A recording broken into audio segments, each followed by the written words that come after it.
maybe the acting CEO to shed a bit of light on that a little bit confusing issue before maybe members come in. Governor, I think you have explained. I don't know what the members feel. It looks like that's a substantial issue that should have been handled by the key witness.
Introduce yourself.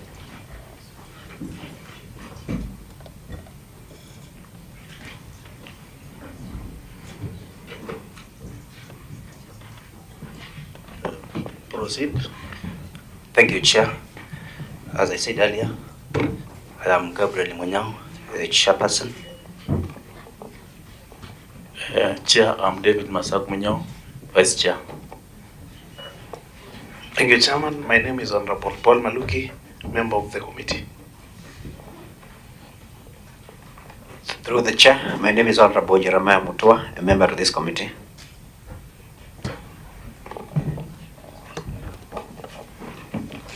I'm Jacob Kimanzi, Clerk Assistant Clerk in the Committee on Public Investments and Accounts. Karibuni sana waheshimiwa, County Assembly. I think it was very important for you to come. Honorable members,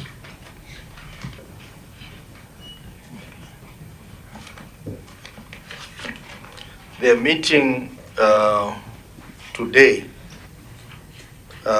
is a continuation meeting of the last meeting we had when we are looking at the audited reports for Kikotech and other enterprises in Kitui County.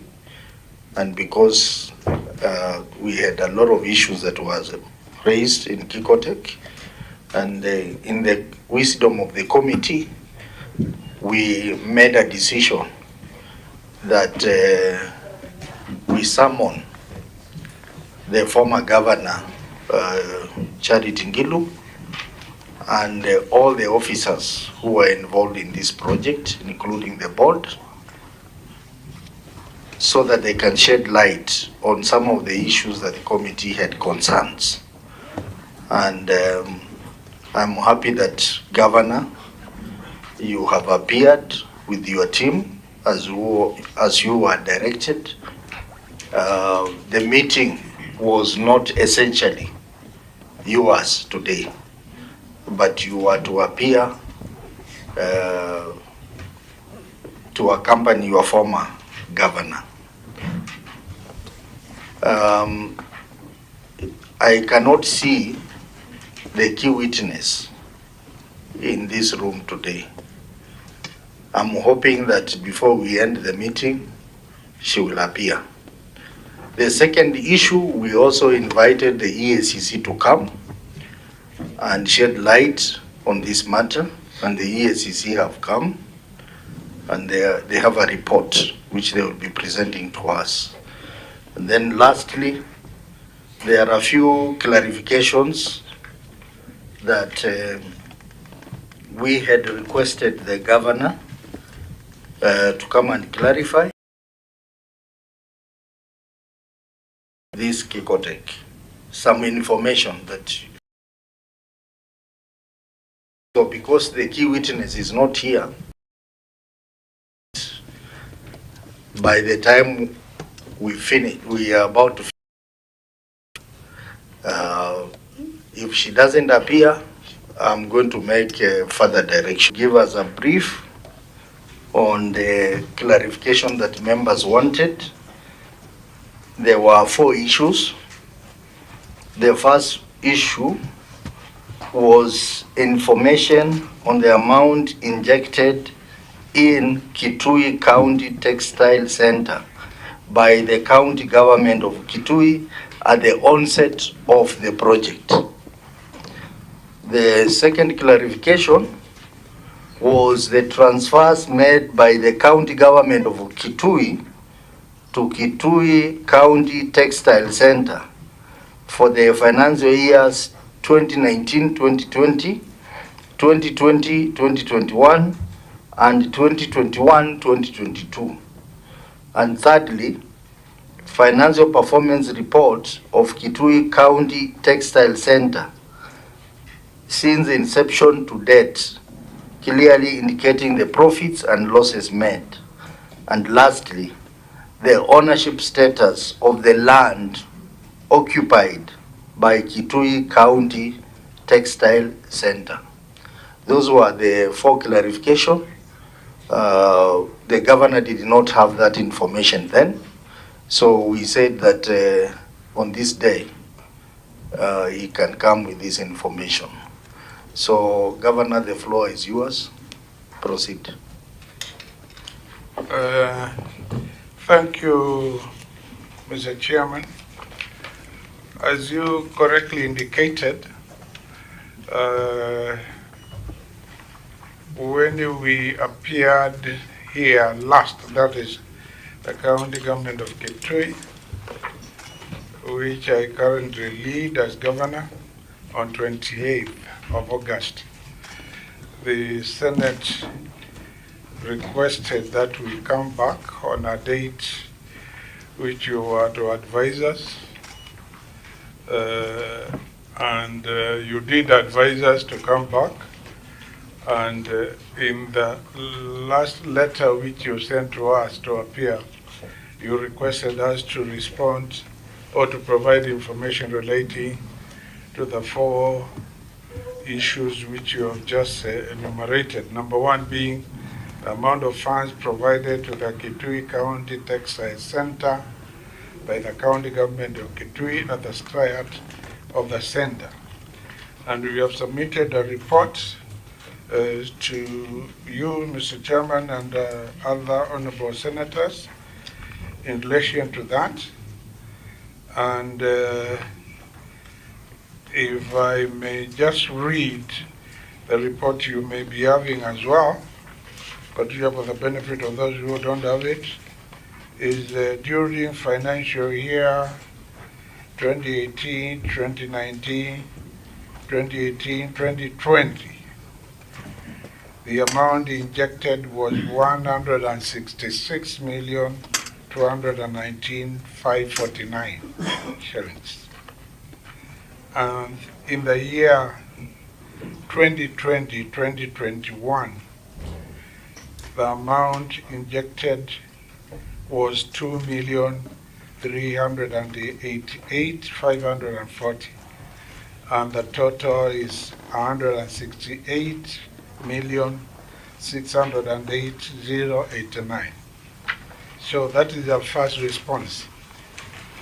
The second question is the transfers made by the Kitui County government to the Kitui County Textile Center for financial years 2019, 2020, 2020, 2021, and 2021, 2022.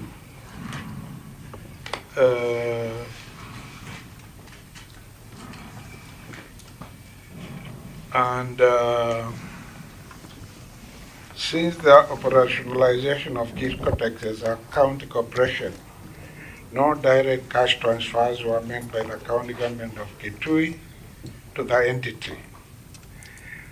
And this, according to the report in front of me, this is confirmed by a review of the entity's two bank accounts at Equity Bank, whose details are given below. And there are some details there which have been given on this page, and I would like this to be elaborated a little bit more by either the acting CEO to elaborate on this particular response. Are you able to do that when acting CEO? That there were no transfers by the county government of Kitui? A point of order, Chair. Yeah. Just quickly through What's you. your point of order? Yeah, I wanted, if we could get clarity from you, Governor. The last time the gentleman was here, his term was almost expiring. So would you advise the committee his current position? Yeah, his current position, we extended the contract for 3 months.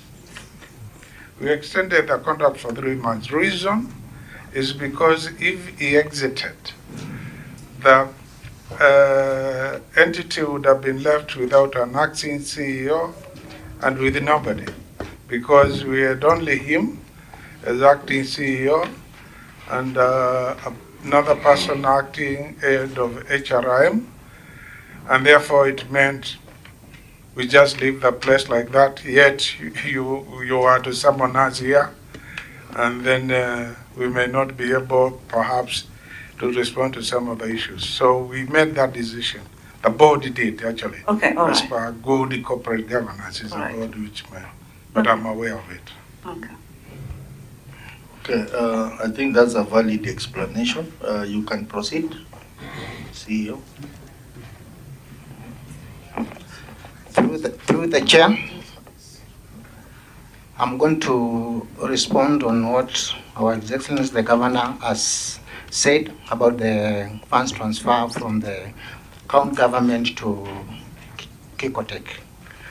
I would confirm that there were no direct funds transfer from county government to Kikotek, and this is confirmed by we attached the bank statement for Kikotek, of which Kikotek has 2 bank accounts. The revenue account, which is the account Kikotek receives money from its customers, and the operation account, which is the account used by Kikotek when it is making payments to the relevant suppliers. So on that, we went to the bank and we printed all the bank statements and attached on this report. As of since the year 2019 up to the year 2022. So the bank statement are showing there were no funds transfer which were transferred from the county government. Thank you.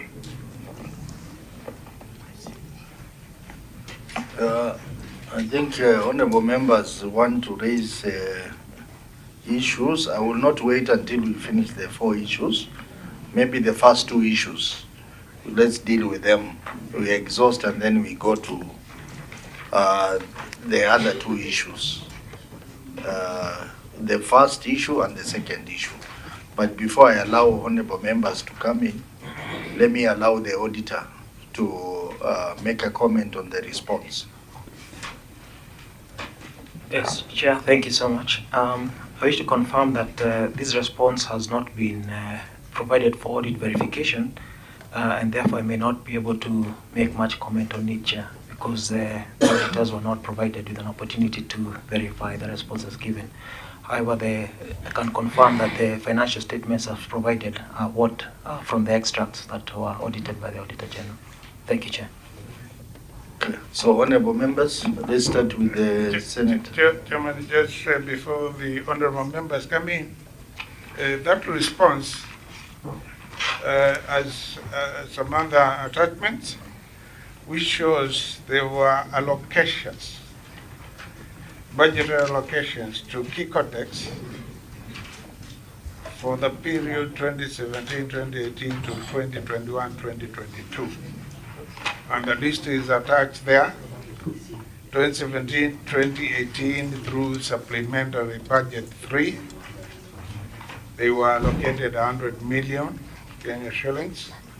Number 2, 2018-2019, they were allocated 108 million, plus another 5 million, plus another 12 million, and all of them, they have some subheadings under which they were allocated. For example, the 108 million was for special purchase of specialized plant, in brackets cereals and houses, processing machines, ballast crushers, interlocking brick machines, making machines and other machines as per this record.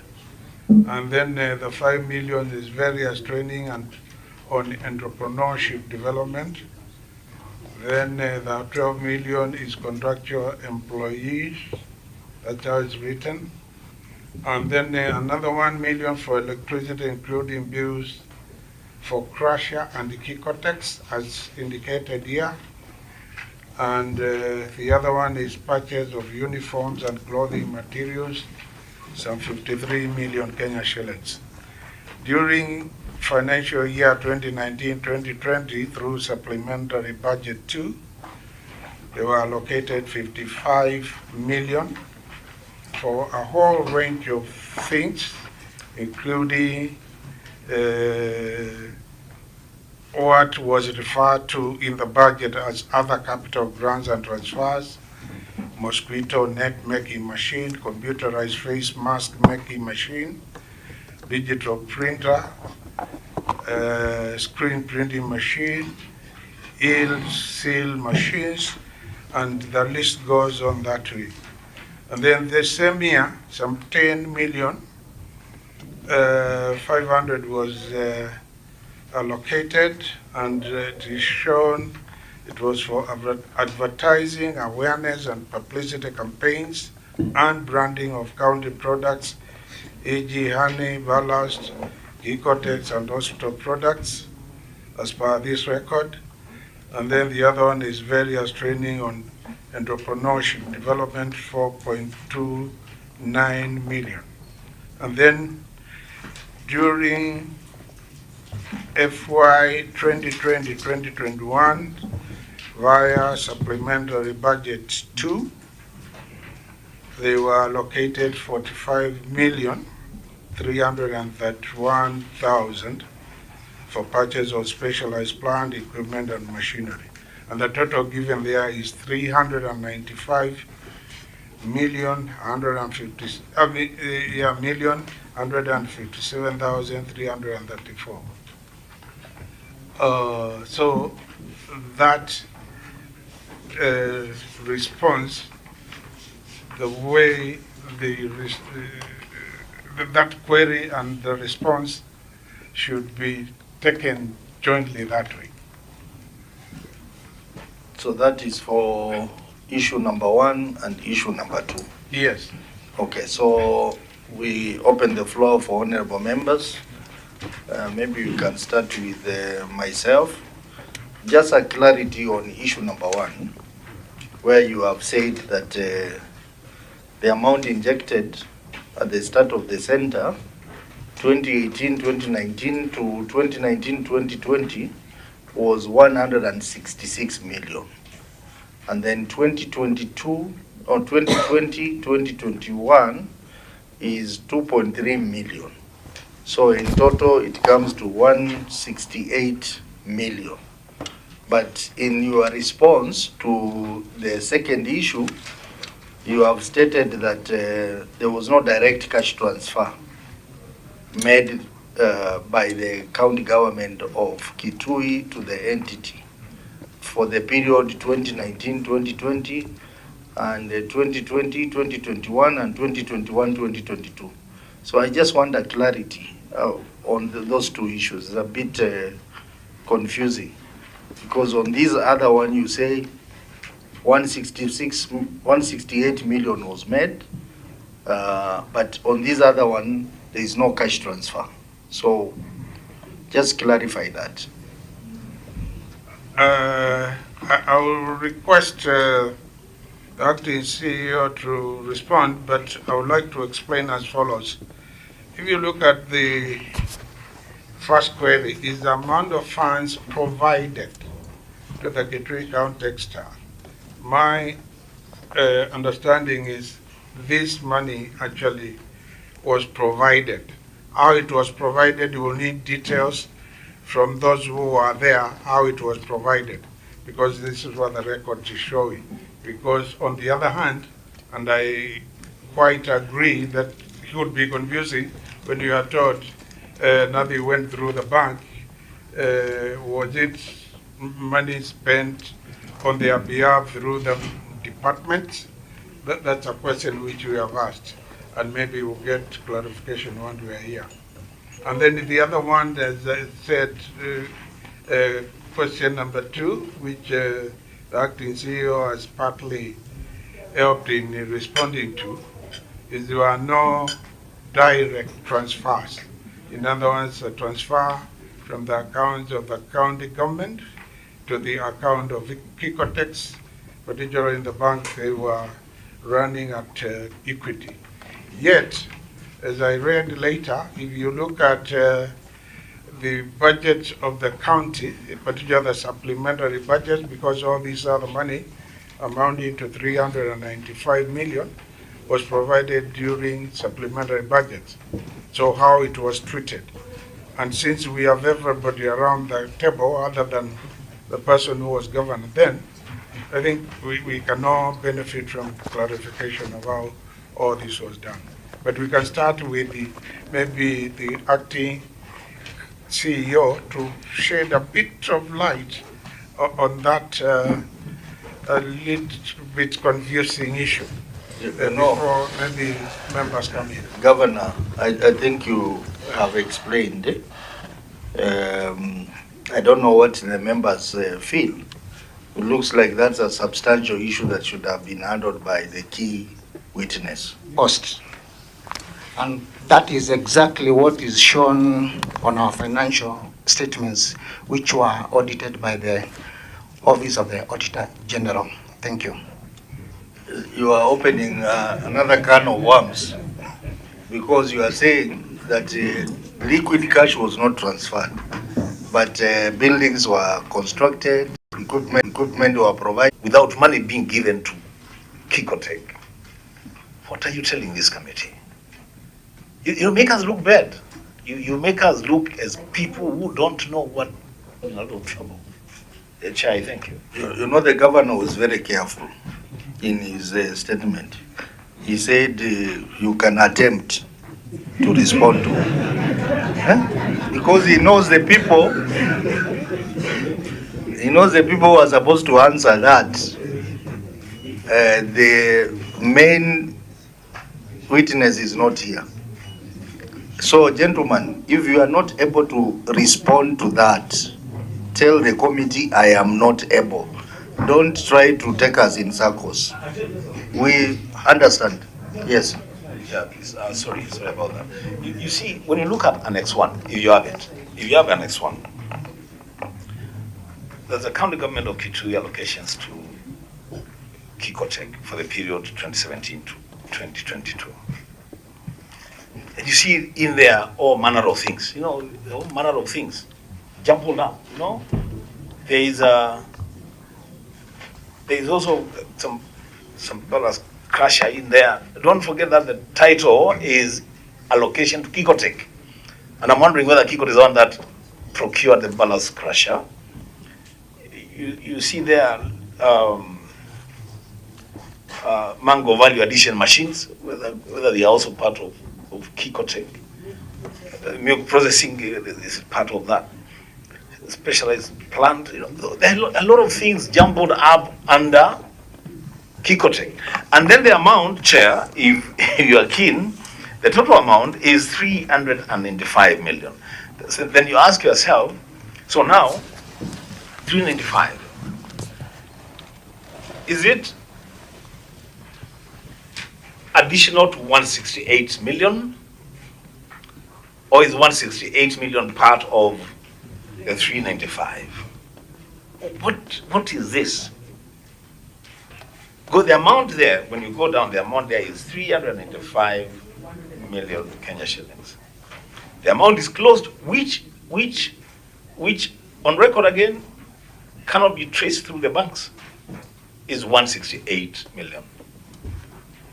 What are we dealing with here?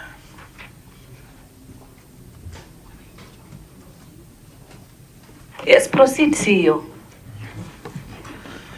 Okay. Through the chair, I would actually agree with our honorable senator because I'm basing on the records I found in Kikotech, of which that is why I've mentioned the financial statement, because if you look at it, the funds, the 168 million, it is just a figure in our financial statement, but these funds, initially Kikotech was a department in the county government.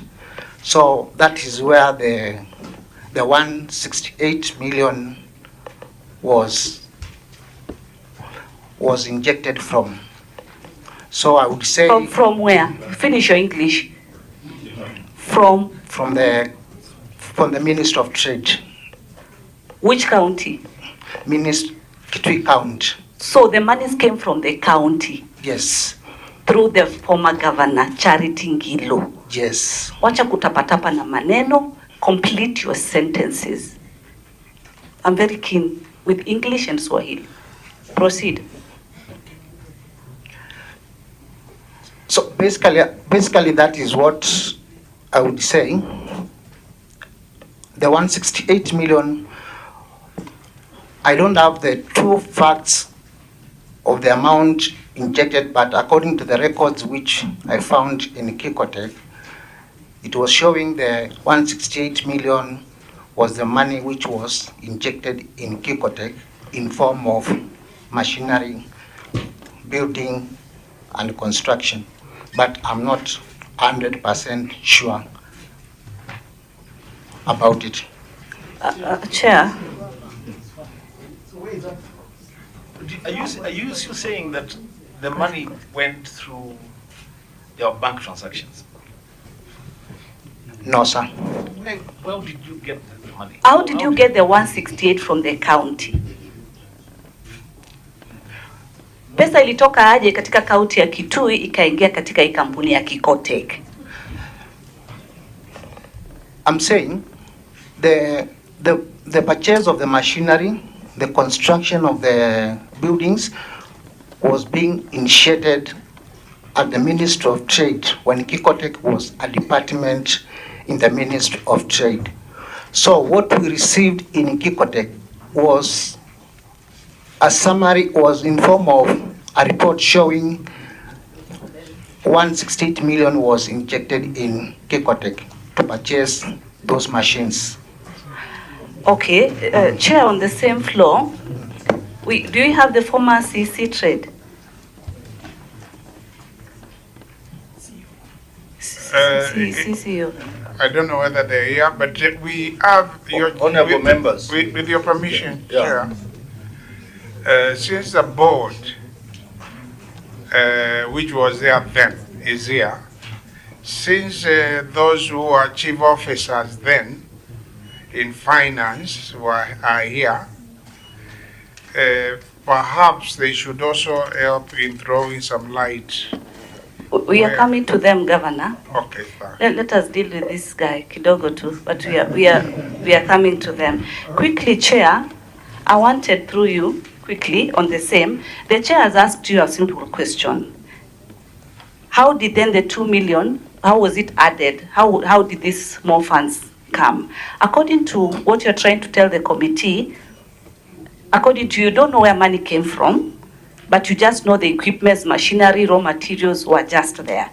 So you are just told, come in, this is your office, continue working. Be on record, don't nod your head. Press say yes or no. Yes, the Honorable. Thank you. I wanted quickly, although that question is still not exhausted, I want you to go to Annex 3, where we have the bank statement for equity. No, that one, wait. We are coming to that. Let's move systematically. Okay, we'll come to that. Chair, it's just paining me so much. Senator, but before you continue, yeah. The witnesses who are to accompany the former governor, I'm not going to allow you to chip in. I can see you are raising your hands. We are not going to allow you to chip in because your substantive witness is not here. I will give further direction on that. The issues that we are now dealing with is the clarifications upon our last meeting that we required the governor to tell us more. The governor has given the report. So it is not yours to respond to. I will give direction on how we are going to handle that bit of Gilu and the former board members of Kikotech. So this one, we are just dealing with the clarifications. We asked the governor to attempt to give us those clarifications. So if you are the witness who was to accompany Madam Gilu, you are not supposed to respond. And number two, the rules of this committee is that it is the governor who directs the particular officer to respond to. So please don't raise your hand unless the governor tells you to respond to a matter. Proceed.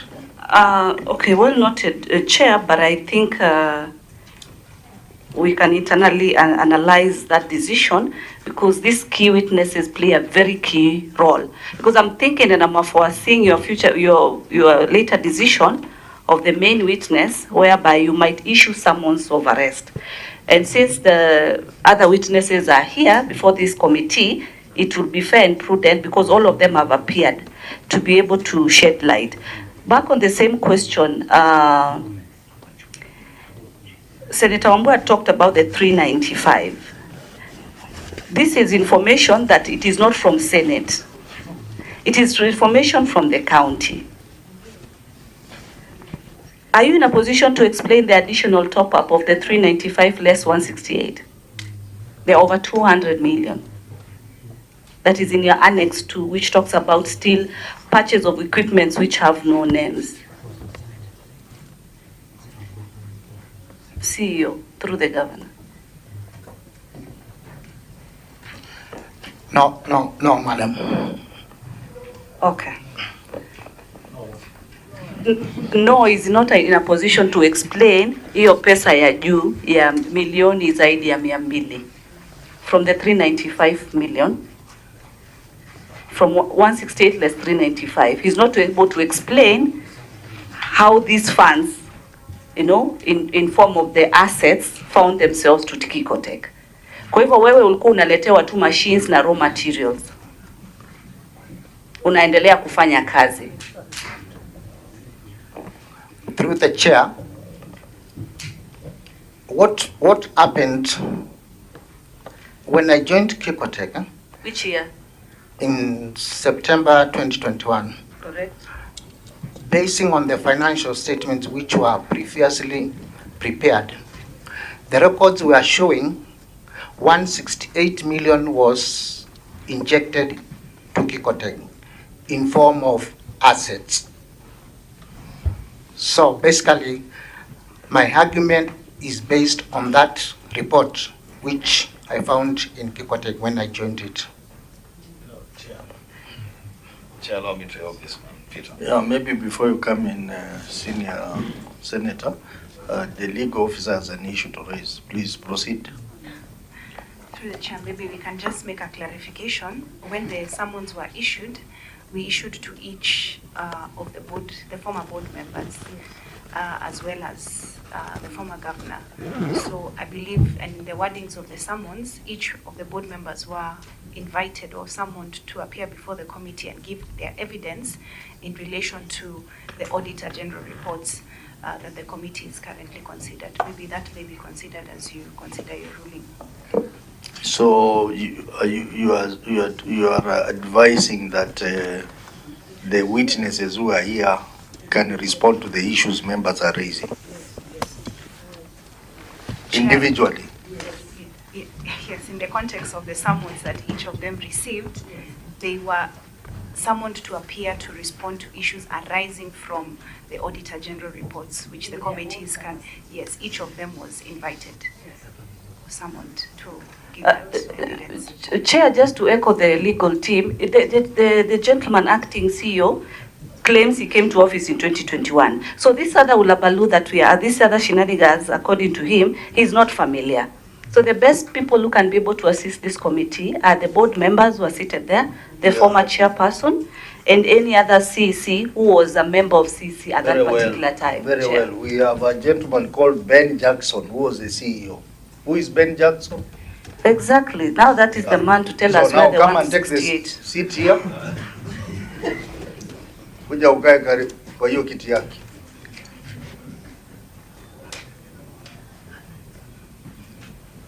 Yes. And the other board members, you should be ready to respond to issues members are raising. The board chairperson, Patrick Wambua. Can we have space created for him?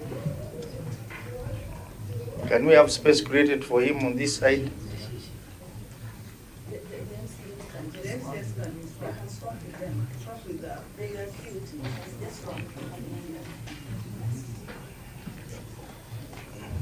Yes, actually give them next to the governor. CC, you thought wise.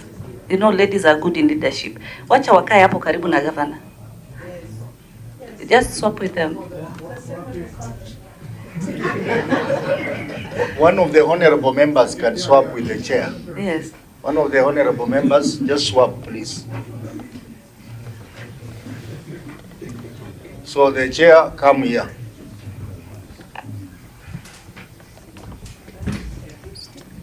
But as the legal officer said, you are responding to the issues individually. You are not responding on behalf of Honorable Charity Ngilu. You have been summoned individually. So you are responding to the issues individually.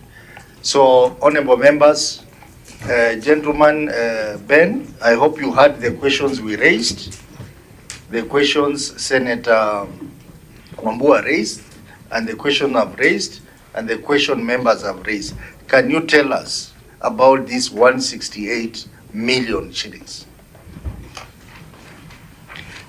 Thank you, Chair and the honorable members. I'll confirm that I don't have a substantive answer to that particular question because those are issues that, according to me and history, I joined Kikotech in 2021. I didn't find substantive records and support documentation of these assets worth 168 million. According to me, 168 million was a mirage. And the information that I got is that Kikotech that time was a department under Minister of Trade. So money came from the county government to the Minister of Trade. How those assets were purchased, I can't tell because there were no records. There was no asset register for those assets when I joined Kikotech in May 2021. So in this case, I'm not in a position to authentically explain issues of 168 million, because the only thing I could lie with is what was in the bank statement. Thank you. Yeah. Senator Wambua. You know, Chair, I'm very happy with that response. And you know, Chair, I'm just going to really request members, including myself. This is a lot of money that could have been lost. And we just focus on where this money, let's just follow this money and try to get where this money is, so that, and we are not even interested in any sideshows, that we are not interested at all. So in your opinion, former CEO, who do you think has the answer to the question that we are asking? Use the mic. Thank you very much, Senator. I think my letter of invitation is talking of a CEO. I'm not a CEO. The persons who are in the best position of answering those questions, number one, is the former acting CEO whom I inherited the office from, Georgina Mutembei. The second people who can answer this question with authority and give evidence is a board that I found there. The third party that can answer these questions very well is the former chief officers who are here, and I'm lucky, CEO Kadi is here, I'm lucky, CEO Modoka is here. So those are the people who can give a clear history of exactly what happened and in this room, but the former CEO who was here at that particular time is not here. Thank you. So who is this, you said who, Mutembei? Former CEO Georgina Mutembei. Yes. Where is she here? She's not here. So I think the clerk, you can note that name. We have the chairperson of Kikotech is here. Former chairperson. Pardon? Tell us when you got into office. Was it 2018 or when? Thank you, Mr. Chair. I'm Mr. Patrick, as I said earlier. I was appointed as the chairperson of the board on January 29th, 2020, and we found the Kikotech was already in existence because, as many of us have said, it was a department in the Ministry of Trade. So I was appointed as the chairperson, and this is the figure that was added over to us as the board, what we inherited, the assets. So the way they were purchased, as the CEO has said, I'm not aware, but we picked the assets worth in the records. We are told that they costed 168 million. So who was the chairperson before you? I was the first one, but Kikotech was already existing because it was a department in Ministry of Trade. Okay, Senator Wambua. That's okay. I think we are doing well. No, we are on the right track. Proceed. You are out of order. Please, you are out of order. Proceed, Senator Wambua. Senator Wambua, proceed. So you came in 2020, right? Yes. Before then, there was no chair. Yes. Kikotech was being operated under the Department of Trade. Yeah, sure. Do we have the chief officer at Trade? Under whose tenure the Kikotech was initiated? You're here. Thank you, Chair. This is your man. Yeah. Thank you, Chair. This is the right man. Can you tell us a story about 168 million? Okay, my name is Justus Macau. I was the Chief Officer for Trade starting August 2019. But I can give some history on what was happening then. The construction of Kikotech started in the year 2018-2019 after the former governor took office. And Then it was a department under the Ministry of Trade, just like we have cooperatives, MSMEs. It was the budget allocation was being voted under the Ministry of Trade as money that will go toward construction of Kikotech. Kikotech as a unit, as an independent unit, came into force in 25th of November 2019 when it was gazetted under Kitui County Corporation Act, Kikotech regulations. That's when the Kikotech became into force as an independent unit, and that is when the first chair was appointed. Before then, Kikotech was operating as a unit. The budget was being voted under the Ministry of Trade, one of the programs, and the construction of the buildings, procurement of the machines, the training, the money was being done. The expenditure was being incurred at the parent ministry. It is when the Kikotech became independent that all the assets that were procured by the ministry was transferred to the Kikotech, and that is what was handed over to the board that came into force. So the assets that was transferred to Kikotech was the 166 million. I think if the management dug further, they could have given us the breakdown of the machines. Even if they're not giving us the cost per machine, they can give us the sewing machine was this number. There might be different categories of what was handed over to them. That is what was done. His Excellency the Governor read a figure of 357, 395. I believe the 166 is part of the 395, and the 395 includes the money that went to, for example, like the procurement of the balance crusher. It is in that money, the 108 million shillings that was there. So the 395 did not go all of it to Kikotech. There are other assets that the county invested on, like the ballast crusher, which has a substantial amount of money. That is part of the 395. Also, the money for marketing.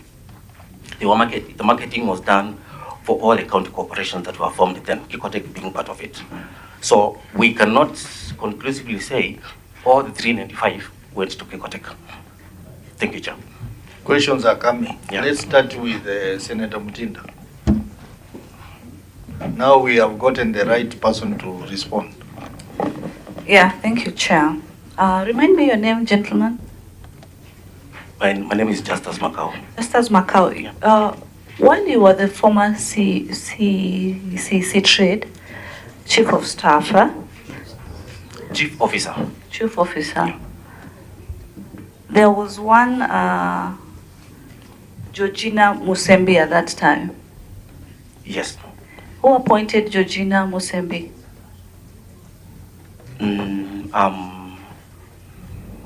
Unless I see okay, when you look at the Cooperation Act,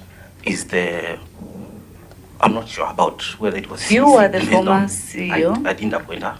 You did. How did she get to office as the CEO? She must have been appointed by the CEC, most likely. Or by the CEC? You are the chief officer, former. Chief officer, yes. Are you still within the county? No. Were you fired or your term ended? Our term ended. Your term ended? Yeah. And you don't know how this lady came to office? Would you know if she was fired or she exited? She exited because when the first CEO was being appointed, was being recruited, she was acting, and when he was recruited, that's when her term ended. She was just acting, waiting for recruitment of the CEO. So okay, yes, former CEO, since you've raised your hand. I can confirm Georgina was a seconded CEO in acting capacity from the county government of Kitui. By the Department of Trade? Yes, seconded. She's still working, I think, as a deputy director, still under the Ministry of Trade. She's still working as a deputy director? Assistant director, she's still there. In the current government? Yes. Thank you so much. There's a reason I'm keen with this personnel. And the reason I'm keen, Governor, and your team, is because your Annex 3, which is for the bank, Georgina seems to have powers to withdraw cash. After each and every 2 days, she withdraws cash more than 500,000. And that's where the curiosity goes on who is this person. And funny enough, now you say she's still within the county. Every twice a day, she's able to withdraw more than half, just cash monies. Georgina Musembi, she's just withdrawing cash, money from operations. How? Did you ever question that, former CEO? Or former chair? Or former chair, or anybody would. The gentleman, you've been raising your hand. Sergeant Atam, you help him with the mic. Maybe he can shed some light. Yeah, thank you. My name is Ngudu, former board member. I'm also the outgoing, I was actually the chief officer of finance at that time. And I think I would want to make a few clarifications. I want to follow up from where Dr. Kali has stopped.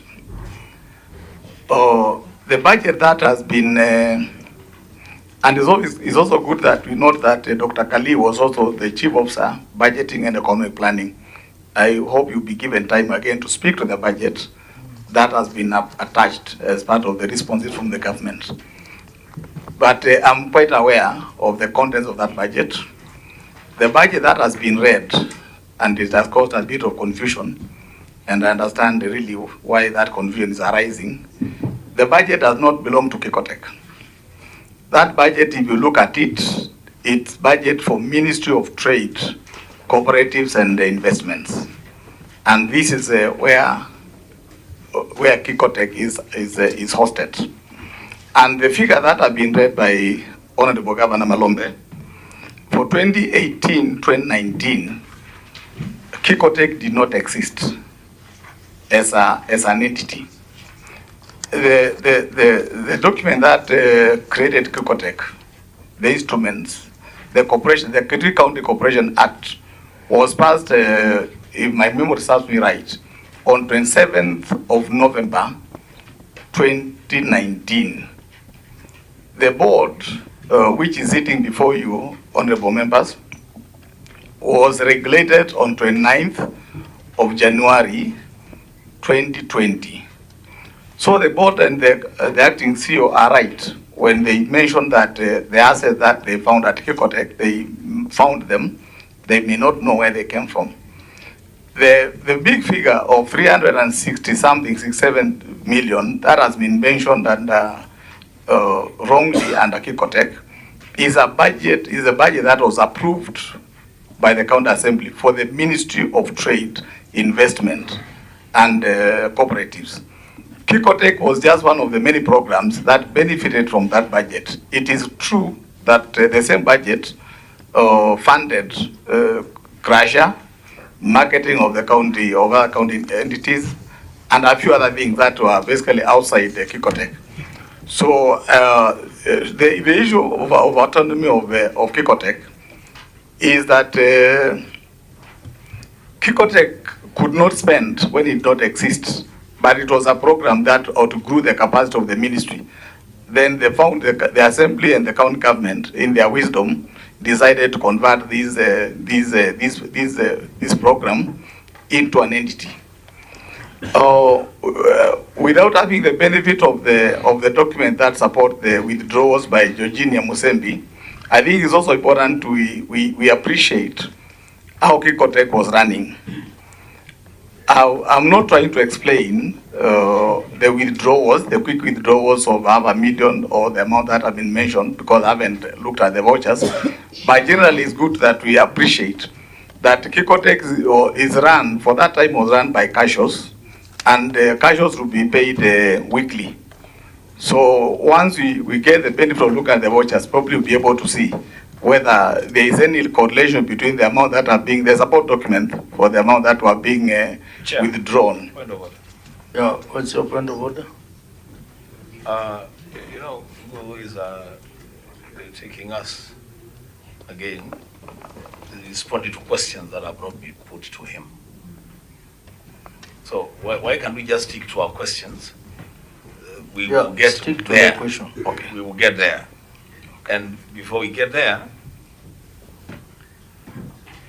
You know, there are records here, and this is the House of Record. No, the records that have been brought to the Senate indicate that in 2019-2020, there are no transfers to Kikotech. That time Kikotech is operating. It's not being run under the Ministry or the Department of Trade. It's already operating. And there's no money that has been transferred to Kikotech. Listen to this, this wild goose chase. There's no money that has been transferred to Kikotech. But almost every day, Eugenia is withdrawing 541, 43, 48, consistently for a month plus, 540 something. You can only withdraw money from an account that has money.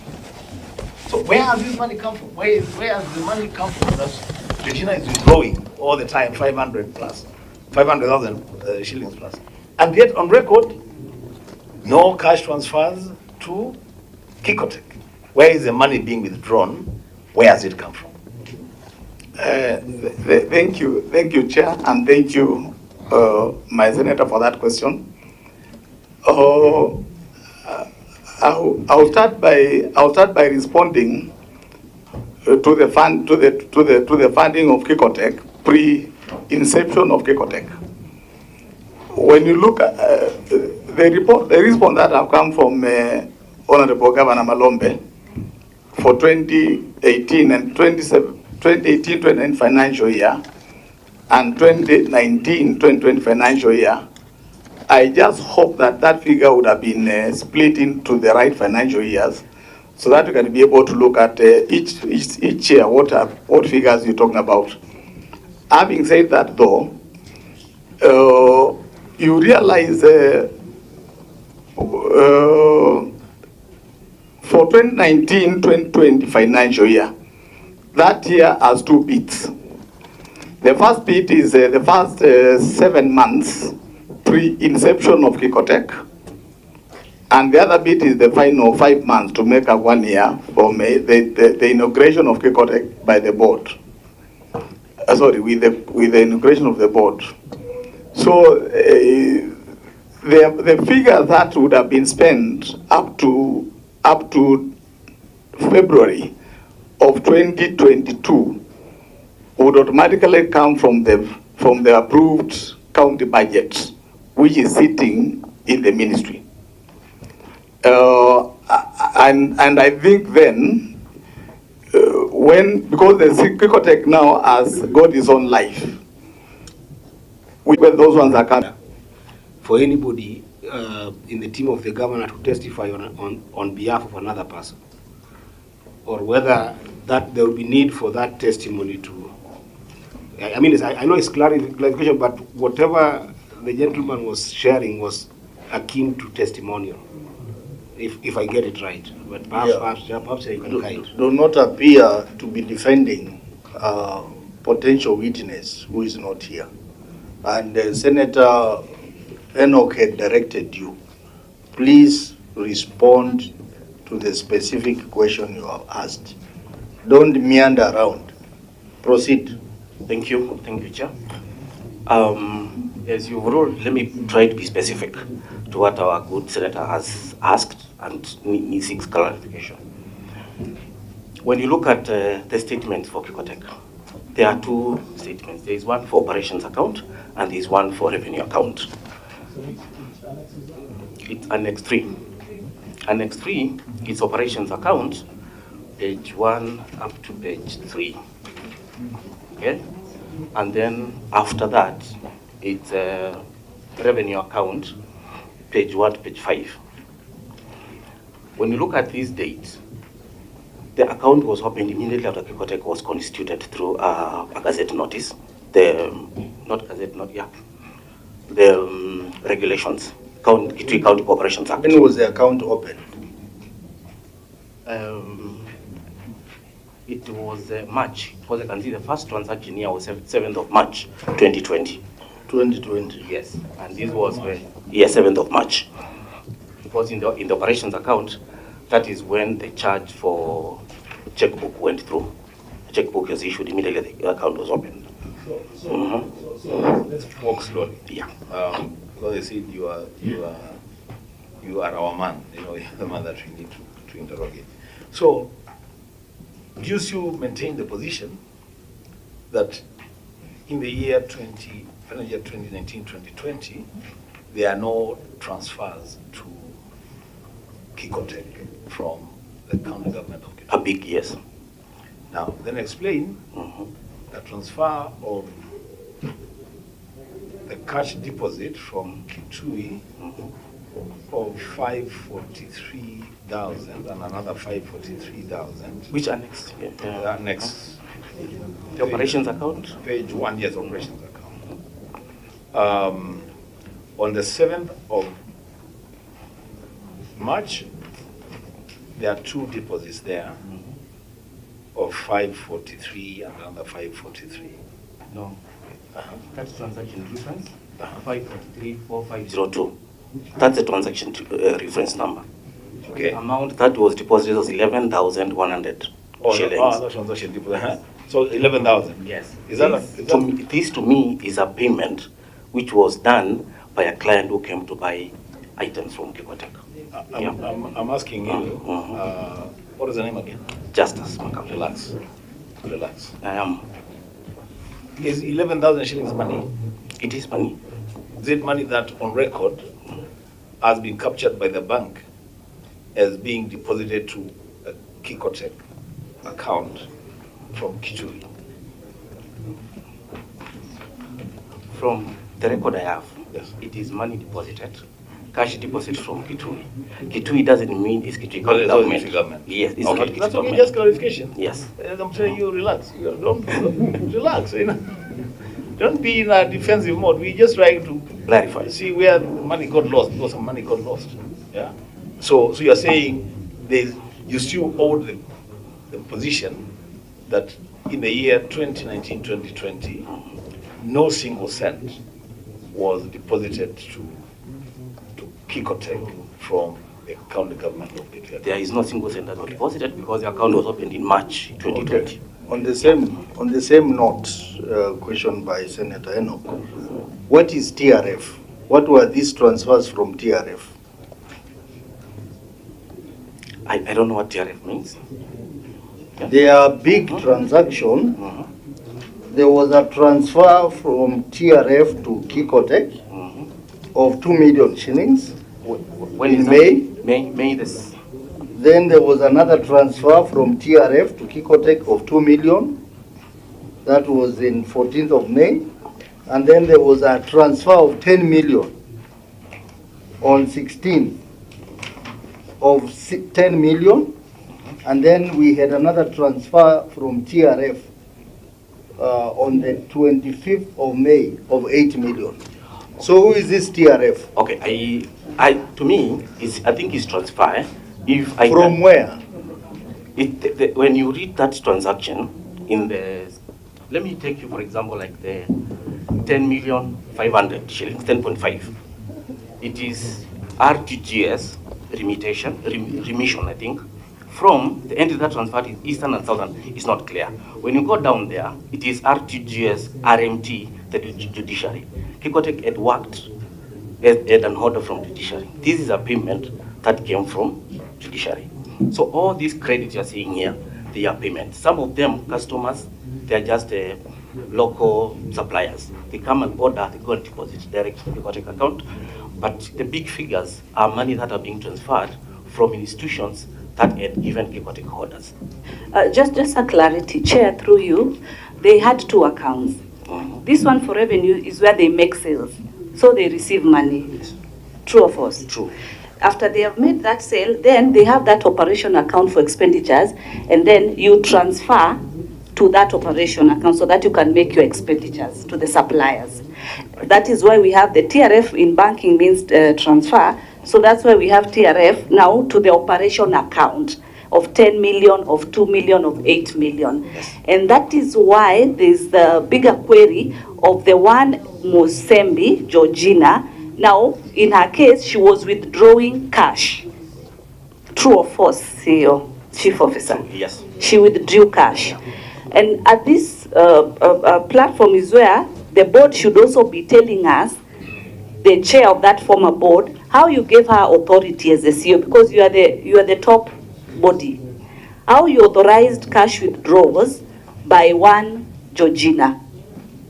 Why was that done?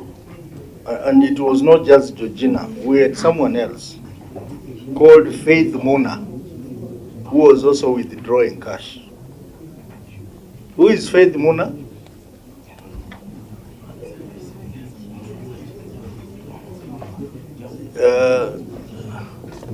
Herman, who is Faith Muna? I'm not sure. I'm not sure it's Faith Muna. Maybe the former chair, through you, chair, he can be able to advise us with Faith and also explain to the committee why you are allowed Georgina to withdraw cash. Former chair.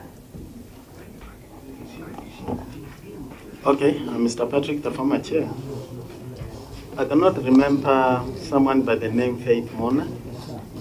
And I'm also as well trying to check where Georgina was withdrawing the 541 on daily basis here from the transaction, and I cannot get them. Wait, let me just remind you, according to the statement, Faith Mona on the 29th of May withdrew 172,000.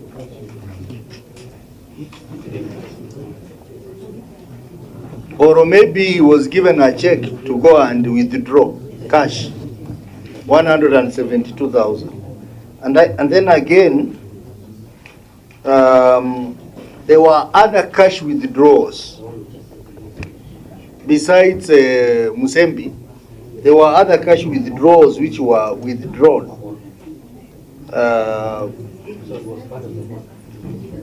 Maybe through checks. Like on the 30th of April, there was a cash withdrawal from Kitui branch of 90,000. So this account was being operated on cash basis, clearly, from this statement. And these statements are not complete because they are just for 2 months, April to May. We are sure there were transactions in 2021, there were transactions in 2022. Where are the other statements? Chair, the former chair, you have not said anything.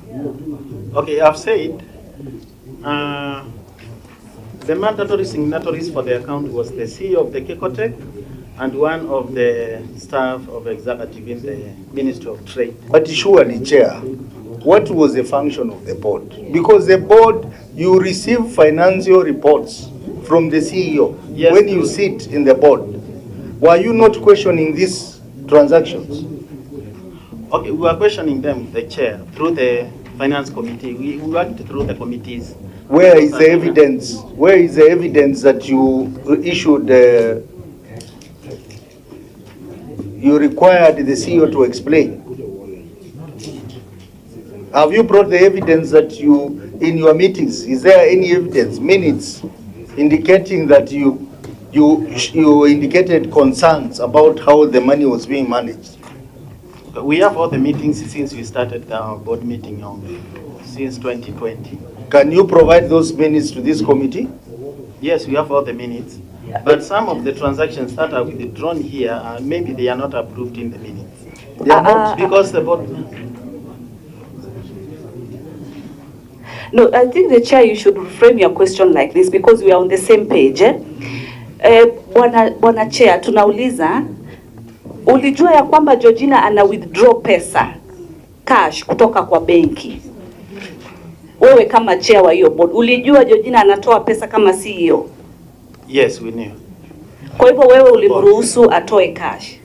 Yeah, for operations. Operation. Yes. Mulikuwa na akaunti. Nimeona hapa kuna cost ya checkbook, sio? Yes. Kwa nini hamkulipa hawa suppliers na check? Kwa nini mlitoa cash mulipe cash? Kwa nini hamkulipa na check? Vile customer amewalipa pesa imeingia.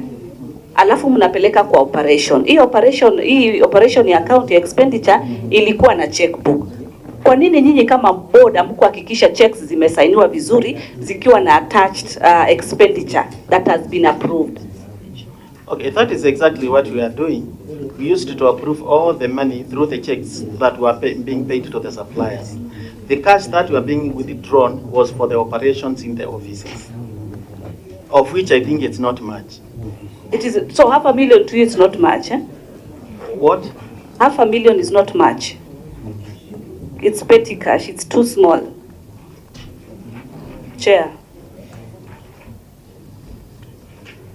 All the suppliers actually were paid through checks. Umesema ya kwamba, Chair, I want this clarity. The question that we are asking, and the Chair is asking about the money that even Faith Muna withdrew. The 172, the $500,000, we've seen 200, we've seen so many figures. So according to you as the Chair, these are small monies. Me, I've not seen that. It is in your statement. For the Moon, I think it was written a check. It was written a check, and maybe you can present it to the bank. I've not went through all those transactions. Former chairperson, you are taking us in circles. And you know this is a committee of the Senate, which has powers, quasi-judicial powers, like the High Court. So when you are appearing before us and you are responding to issues, you must understand that. And I am very confident that the board had a role in this matter. Because your own act, the Kitui County Corporation Act, had vested some responsibility in you to ensure proper financial management of the entity. And I would like the legal officer to read out the particular provision of the Corporation Act, the County Corporation Act. Before, yes. I'm struggling with an entry here, Annex 3. You can just go there, Annex 3. Annex 3. On the 24th of April. Yeah? So, Chair, what has happened on 24th of April? 700,000 shillings has been transferred from the Kikotech revenue account and deposited to the operations account of Kikotech. The same day, our good lady Georgina has withdrawn 610. Can somebody explain that? Perhaps maybe, Chair, perhaps Georgina should be here. Perhaps Georgina should be here because I'm not sure this gentleman. Yeah, Georgina is an interest, a witness of interest in the earlier meeting because we had not seen these reports. So we didn't invite her. But I think Georgina is accountable to this committee because of these many transactions. Because, Chair, I mean, let's just call this thing what it is. I don't know why we are even going around in circles over this thing. This thing is just a conduit. It's a cash cow. That's what it is. It's a special purpose vehicle created to siphon money from the county using not very clever ways. This is what it is. Now you cannot tell us that Georgina every day is withdrawing whatever amounts of money that she is withdrawing for operations. The board is okay with that. The chief officer is okay with that. Everybody but the Senate is okay with that. Chair, I think so that we also don't waste a lot of time. Yeah. I think we should move now towards the closure on this matter. The other time I had said you need to to declare Kikotech a scene of crime, you were a bit hesitant. I'm not sure you will be more hesitant. Yeah, I think those who are raising hands, that is unprocedural. I said all communications are made through the governor. If the governor feels fit, a particular person should respond to a matter, the governor will make that decision. He is the chief executive of the county to respond to the issues. So, honorable members, these statements that have been given to us are only for 2 months. The period from April 2020 to May 2020. And that means maybe we have other questionable transactions which are contained in the complete statements.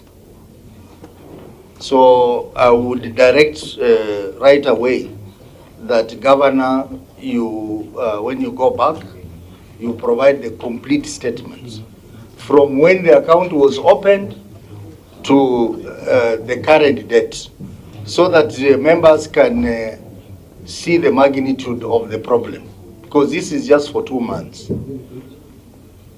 It's just for 2 months. So any other question before we move to the third issue and fourth issue? I think Chair will say we move to the third and fourth because there's a bigger elephant in the room that I'm curious to engage on, and where I would also want the input of EACC. Yeah, we have EACC have a substantial report which they are going to give. But members, clearly we have noted inconsistency in the operation of this account. In fact, the argument that the money that was given, the 168 million was used to purchase the assets, the audit report says there is no asset register for this particular company. So how do we even confirm the 168 without an asset register? Number two, there is no justification for cash withdrawals. There is no justification for cash withdrawal at all. So this particular lady, Mutembei, we are going to give directions on how we are going to engage her further. So Governor, let's proceed to the third issue for clarification. Thank you, Chair. Question number 3 was, or issue number 3 was requiring that the financial performance report of the Kitui County Tax House Center since inception to date, clearly indicating the profits and or losses made. And there is a report there on page just Governor, hold on. Just hold on. Senator Eddie Okech, you know, is a highly rated financial analyst. He has just discovered additional issues. So, Senator Okech, please raise them before I go back to the governor. Chair, there's a serious problem here that I wanted you to actually just recommend that within 7 days have Georgina come here, and the board chair was the corresponding board chair at that time. He's here, the board chair is here. But I was following online, you know, we know it's very technical. I heard the way chair talked, and I had a problem with the chair. Because this Georgina issue, when anybody withdraws money, there has to be narration, which you are simplifying to be Georgina Mutembei. If today I asked you, 700,000 was withdrawn in April, what was it for? As a chair, you cannot be able to account for it. But the reason why I'm now almost going to the understanding of the senator for Kitui, Chair, I want you to check page 5 of 5. That's a revenue account. It's almost a concluded revenue account. You can see there is a debit there of 8 million. Are we all there? Page 5 of 5. From the revenue side, there is 8 million leaving the revenue account, going to the operations account. Because we are running 2 accounts, revenue and operations. Chair, are we there? Then, page 5 of 5. there's 8 million from the revenue account going to operations account. Now, I want you to turn to page 3 of 3. Which is why I'm getting really, really jittery right now. Page 3 of 3, 28th of May, 2020. 28th of May, 2020. Are we there? Yes. Georgina Musembi. These are the payments. That was an insist. It is 3 of 3. That's what I have. No operations. Now, because I come from, I was tracking the money from revenue to operations. Because that's a similar month, right? So we are on the operations account 3 of 3. Georgina Musembi withdraws 1.5 million. That's very little money for these Kikotes, right? Yes. It's just an operations amount, isn't it? But then go with me to 29. That is a day, literally a day after. Okay? A day after, 29th of May, 2020.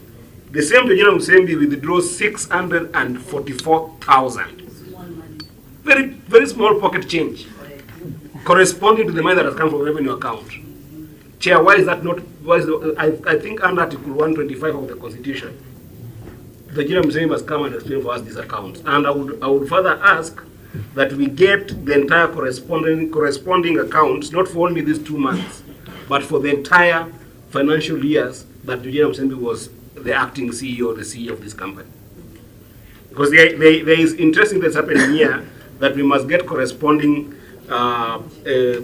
narrations to these withdrawals, Chair. Very well. We are going to make recommendations at the end of the meeting, touching on Regina Musembi, because the transactions, however much you try to explain, are not explainable. There are clear signs of fraud.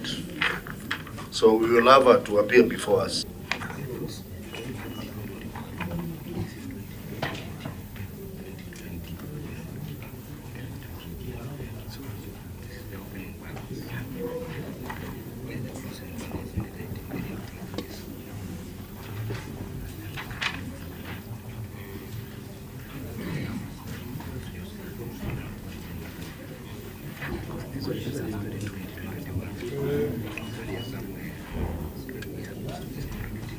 Yes, Mr. Chairman, issue number 4 was the ownership status of the land occupied by the Kitui County Textile Center.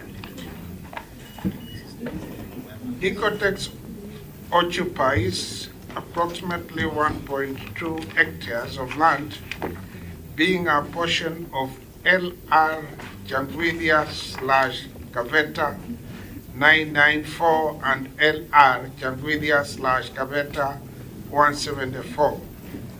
Both parcels are registered under Siongela Youth Polytechnic, and both the chair of the BOM and the manager of the Polytechnic are here. And we have annexures showing that after official search, which was captured,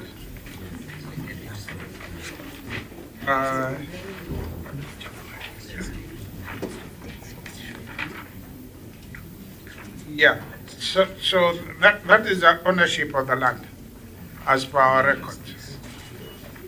There was some other record which was showing there was a company which was formed known as Kitui EPZ something, with some directors, and when we changed CRTL, really the people appearing there were not even officials of the county. And it seems there was an attempt. I don't know whether it succeeded, but I doubt. You have that document with you? I think it was part of the document which was sent. I can't see it here, but in the document we sent earlier, there was such a document. Did you include it? Yes. Why did we? It's not in the bundle that we have.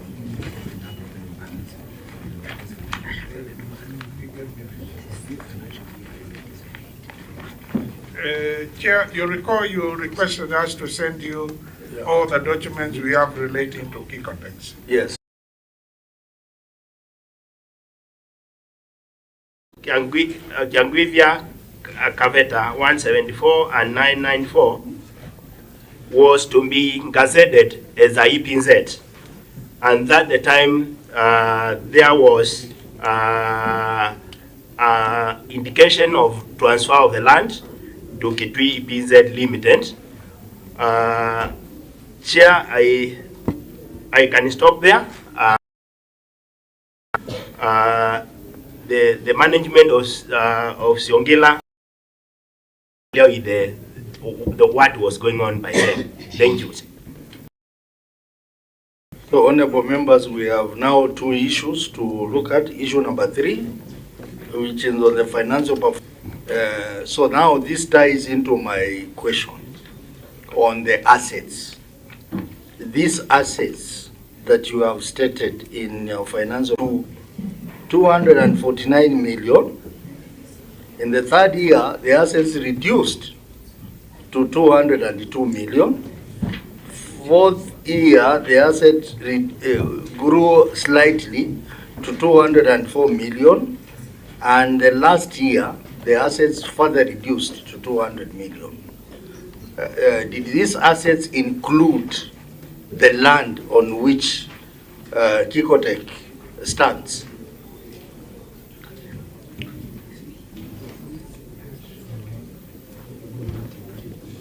Governor, you can ask for help. I think once again, we need clarity from acting CEO on this because you are involved in the preparation of the accounts. Acting CEO.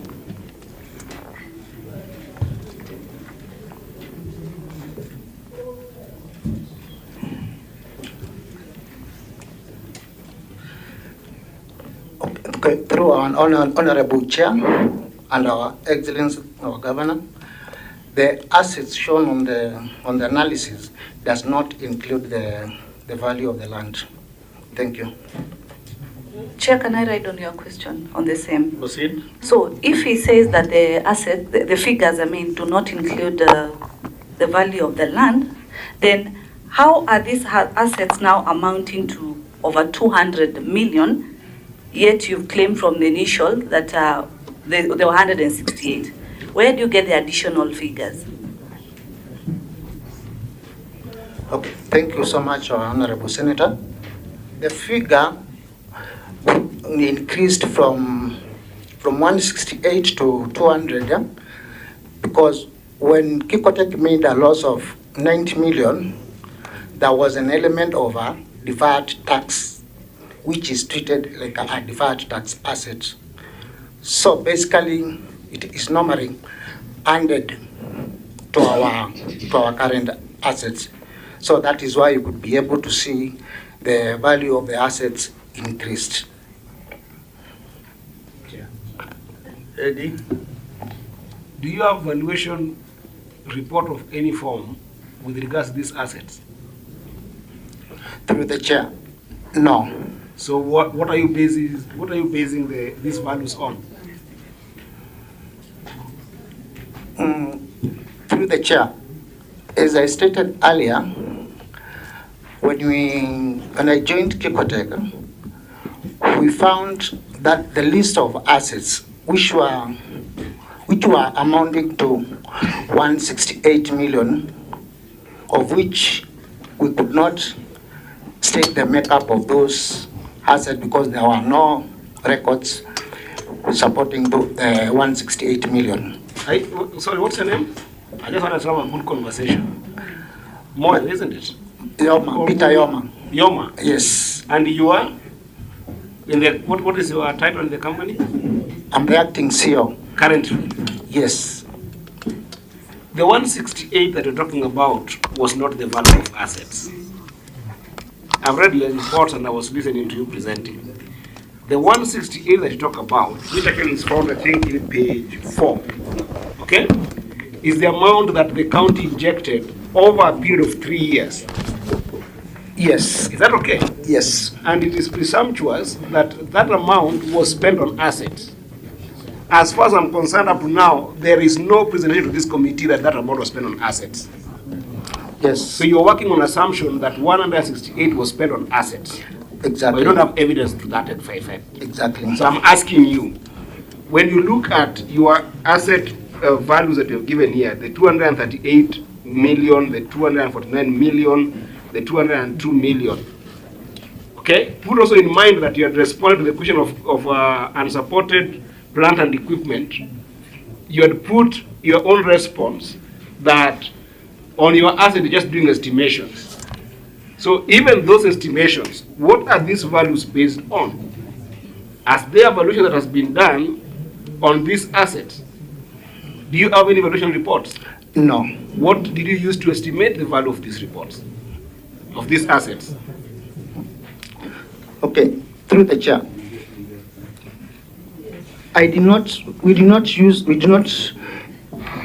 anything to estimate the values of those assets.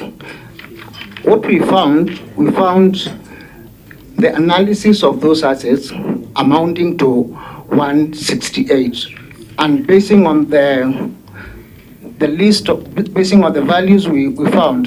CEO, turn to page 4. Just turn to page 4. Because you're insisting on something that I've cautioned you not to insist on. These are your documents. They are not our documents. On page 4 of your responses, during this inception period, Kikotech received financial report from the county government by way of purchase of equipment and materials, construction of physical infrastructure, and meeting of operational costs through the parent ministry. That support is further explained to be amounting to 168 million, which you are referring to, over 2018, 2019, 2019, 2020, and 2021. Are you seeing what I mean? So the 168 million you're referring to did not all go to assets. It went to operation costs, it went to physical infrastructure, and it went to equipment and materials. The response you've given to us here does not break down how that 168 was spent across those 3 different votes. So therefore, it cannot be the basis for valuation of these assets. Are we together up to there? Yes, we're together. Yes. So I'm asking a very simple question. How did you come with 237 as the value of assets, okay, in the first financial year in question?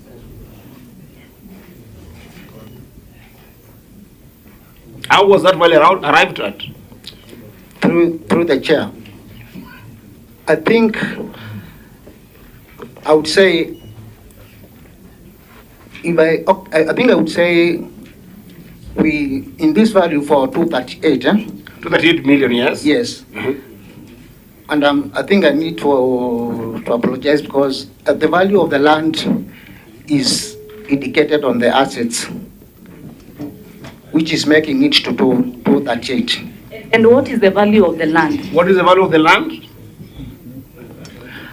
At the unless I revert to the financial statement, I can't say the exact figure right now.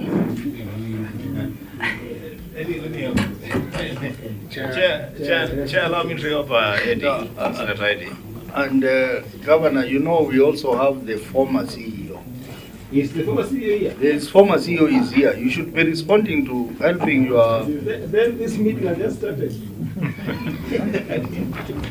Former CEO. Chairman, I think let's bring in the former CEO because he's the one who knows, together with the former chief officers who are there, they are the ones who know how this 168 million came about and what its components were. Maybe let's start with, say, former CEO. Before Because- before they do that, Senator Ladama, put yourself on record. Thank you, Mr. Chairman. Thank you, Mr. Chairman. My name is Ladama Lekena, Minority Whip, Senator Narok County, and a member of this committee. Proceed. The two officers respond to the questions. Let's start with the former CEO, because the members of the board of Kikotex, they say they came around 2019, 2020, and Kikotex by then was being operated under the ministry. And when they came, the draft accounts, the abstract accounts which they were given, at least 168 million. Can you explain it? Thank you, Your Excellency and Chair, through the Governor. I will respond on the issue of the assets, the 168, but I would like to request through the Governor the issue of the financial records to be responded to by maybe the former CEO. The issue of? The financial records, financial statements. And the issue of land? Chair. Ownership? Chair, wait. You respond to that as well. Chair, wait. If you allow me.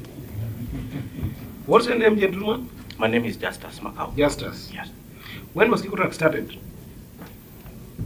Kikotex started in, it was gazetted through a Corporation Act in November 2019. 2019? Yeah. Were you working in the county in 2019? What was your role? Then I was a chief officer trade. Of trade, isn't it? Yes. Where was Kikotex at that time? It was under the Ministry of Trade. It was a unit under the Ministry of Trade. Isn't it? Yes. As a program? Yeah. What were you on the board at that time? There was no board before the... Of the program then? Before the Kikotex was gazetted through the Corporation Act, yes, there was no board. Okay. Yes. Was it running under your ministry? Yes. Were you aware about the program?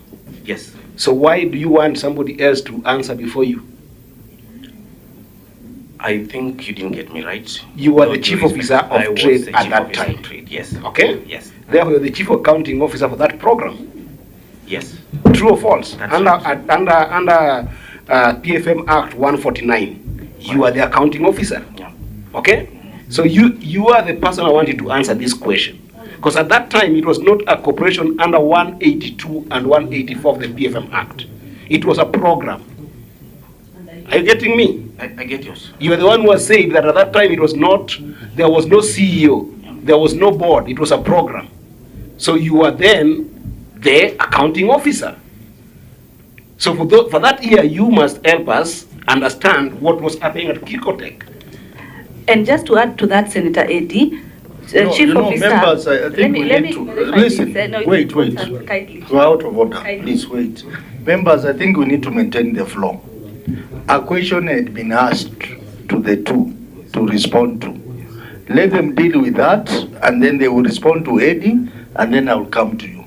I didn't have a question, Chair. I just wanted that he also became a member of the board when you constituted the board in 2020. Just yes or no? Yes. Please now answer the questions through the Chair. So just start with the first set of questions that were asked, and then you will respond to Eddie, and then we proceed. And for that particular financial year, Chair, it is him who must help us because he's the one who midwifed the changing from a program to a full-fledged corporation, a county entity. So for those financial year, the finances are up to you. Do you get why you're liable for that? Can we allow the gentleman to answer the question? Please reduce your interjection so that we have the floor. Thank you, Chair. Yes. As I stated earlier, the procurement of assets for Kikotex before it became a corporation was done under the Ministry of Trade. The monies were voted under the line ministries. We procured assets, and once Kikotex became a corporation, those assets were transferred Kikotek board. Assets worth 168. What I do not have now is now the list of the assets and the cost of those assets that were transferred. Okay? Those are 3-4 years down the line. I cannot pinpoint these assets were this much, they were this number. I do not have those details. You see, Chair, let me just help you. Let's start with the Senator Ladama, and then we go to Senator Wambua, and then Senator Mutinda, please. All right, Governor, this gentleman that you've allowed to respond to the query, Macau, has taken us to a very interesting direction. And I think the direction that he has taken us is a direction that I think you can resolve. Because one, any asset that is bought, there has to be a vendor who is authorized. It must be in the procurement plan for the county. So what I would like to request so that we can move forward, because this business of you saying you don't know what the assets were, you're actually not telling the truth. Because there is a procurement plan. There is a vendor who was paid by the county government. So I would request, Mr. Chairman, that the county government provide this committee with the name of the vendor, the assets which were bought, the payment method, because they were transferred from this trade department. I've looked at what the Auditor General has said. Up to 2021, I think financial year 2022, since the operation of the Kikotek as a county corporation, no direct cash transfers were made. But prior to that, the assets were bought by the ministry. So if you take the county executive audit and you look at their financials when they were purchased, you can be able to respond to that query. So my advice to you is that if you do not have the responses here, don't say I do not know. You know, seek for time to provide that list so that we're able to follow and close that chapter. Chair. Let me. Yes. So, Chair, you know the responses that are coming through arise from questions 3 and 4. Chair, there are things you should also rule on. You don't have to wait for the conclusion of this discussion. One of the things that you can rule on is that I don't think there is anyone before you today who has capacity or knowledge of the value of the assets of Kikotek. And if they do, they are not willing to disclose that. Because Mara, it is 168 million. Mara, it is 238 million. Mara, the 168 million is all the money that was given to this unit over a period of 3 years. When it is convenient, you say, no, that's the value of the assets. On that matter, Chair, let's just let the chips lie where they are fallen. On the matter of the land, because to me that is actually the real elephant in the room, if you ask me. Why is it that the county government of Kitui does not own the land on which Kikotek stands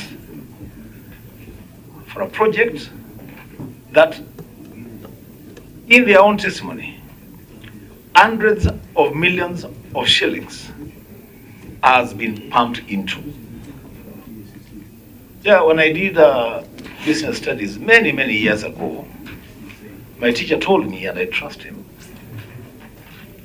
that land is an important factor of production. That before you do anything, you must own land. Ask these people before us to tell us who owns the land that Kikotek operates from, and how was it appropriated? Because it was appropriated under the chief officer's watch when he was the chief officer for trade. How did they acquire the land on which Kikotek stands today? So we also don't, Chair, what is looking for is a solution to a problem. Not stories. You know what I'm hearing now are stories. You know, a lot of stories. They're not helping anyone. We want a solution to this problem. Who owns this land? How is it that Kikore today stands on land that they don't own? Just on that point, just to add on that, if you allow me to piggyback on the query asked by Senator Ambua, under which arrangement was Kikotech hosted by the Polytechnic? Is there a lease agreement? Is there a lease that has been drafted? And if in that lease, how much is paid to the Polytechnic, or is it for free? So those are the queries that we need to find to understand. Yeah, through the governor, please respond to those questions. Okay. Thank you, Senator Lidam, for clarification of asset register.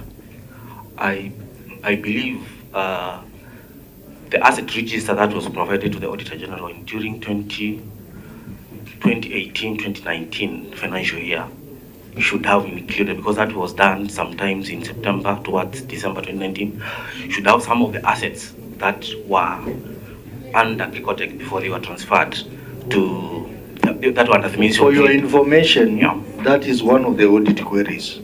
There was no asset register provided. That's right. There was no asset register for Kikotech provided, but 2018-2019, it is asset register for the county government, because that is when the assets were procured before then. So the asset register for county government should give a glimpse on the number of assets that were owned by the Ministry of Trade, and you can pick from there. Now, in terms of land ownership, and I mentioned, Senator, when I came in, that I became Chief Officer of Trade in 2019, August. By then, the Kikotech operational and everything was in place. As we were just, what I did was to midwife the County Corporation Act and the County Corporation Act regulation for Kikotech. So everything had been done when I was not there. I would not wish to comment on the ownership of Kikotech, but His Excellency the Governor has shown the document who owns the land. Chair, just on a point of order, Chair. What is your position? And what was your position in 2019? I was the Chief Officer Trade. Just stop right there. What is the purpose of a Chief Officer? Are you not the accounting officer?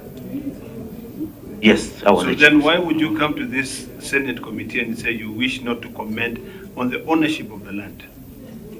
Did you understand your job then? Yes, I did. Then why can't you respond to that? Mr. Chairman, this gentleman must respond to that because you are the accounting officer. Thank you. And I want, before you respond, I want to write on his question. Did you understand the provisions of the Kitui Government Corporation Act? Yes, I did. You understood? Yeah. And you understood the role that you played as far as that county act is concerned? Yes. I want the legal officer to read out. Oh, you are not ready. Read out the provisions of your own law, which I'm sure you participated in formulating the law. This is related to the question that Senator Lama is asking. Proceed, legal officer. Thank you, Chair. The relevant provision in the Kitui County Corporations Act is Section 29, which provides for accountability, and it provides that a board shall be responsible for the proper management of the affairs of a county corporation and shall be accountable for the monies, the financial business, and the management of a county corporation. Very well.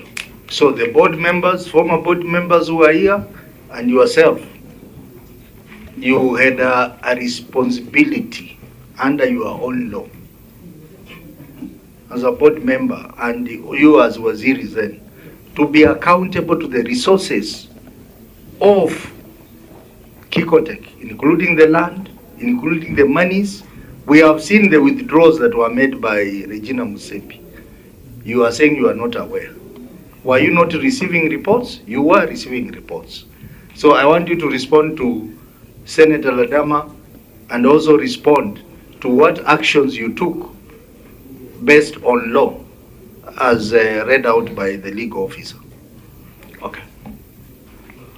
The ownership of the land, I will just go back to what the governor said. The land is owned by Siongela Polytechnic. Okay, and Siongela Polytechnic is the owner of the land where Kikotech sits. So how did you begin to operate from that land? That's a question that you're trying to run away from. I'm not running away from. But just tell us, how did you get the land? That's what I'm trying to explain to you, Senator, that when I came to Kikotech, the construction has already been done. The operations were going on. Okay? You see, you asked, Chair, I think we're being taken around. Waziri, you are very annoying. You are very extremely annoying. And I told you that this committee has a power similar to the High Court. What you are supposed to tell this committee, when you came in as the Waziri, CEO trade, you should have asked for necessary land document. If the land was not owned by you, you should have asked for a lease agreement. And that's the question that Senator Ladama asked you previously and you didn't respond to. Please give us clear answers to the questions that we are asking you. Or if you want us to make it simpler for you, we can also as a committee. Kikotech, when you entered Kikotech when it had been constructed, isn't it? It was going on. That's good. And then you continue operating there. Yes, the Kikotech continued operating. Under what agreement? And I didn't ask. Because if you're running away from, yes, they were already there. You don't know what transpired there. But now, when you took charge as a chief officer, you continue to operate. Yes. What was the arrangement that you continue operating on with the Polytechnic? Did you prepare a lease document? Did you even bother to ask whether there is an ongoing agreement on purchase? And what agreement did you continue? I did not did not ask the question. Just on a point of order. Yes. Let me try to help you. And I'll give you an analogy of Kenyatta University and the hospital. They both sit in government land. The Polytechnic is government land. Just try to be a bit candid and tell us the truth. Was there any lease agreement between Kikotech and the Polytechnic? That's question number one. If there wasn't, was there any money which was paid to the Polytechnic? Number three, was the occupation of the Polytechnic land by force? Those are the three scenarios. It has to be one of them. Please answer in specific terms. The example you've given about Kenyatta University. Kikotech sits on Siongela Polytechnic, which is owned by the county government. They all belong to the county government. Okay. About the lease, I said.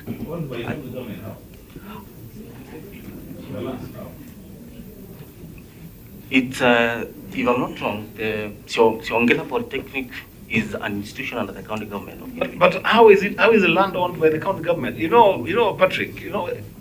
Chair. At this point, then I think this witness should be perhaps put under oath. Yeah, because Chair, the county government is sitting today, many years after you left, is itself saying that the land belongs to Siongela Youth Polytechnic. Him is saying it belongs to the county government. Chair, now that he doesn't have to tell us the truth, let us not provoke him to tell us the truth. When you came in as chief officer, did you find a dispute between yourselves and Siongela Youth Polytechnic? No, I didn't find. There was no dispute. I didn't. Chair, there's a management of Siongela. They are here. They can tell us how their land was grabbed. Who is Siongela? Okay, give her a mic to respond to Senator Wambua. Sergeant Atam. Chair, point of order. Chair, may I request that now you put, because of these particular issues, you put the two. No, I know, but you see, the governor because of takes the oath. 125, this is a witness account.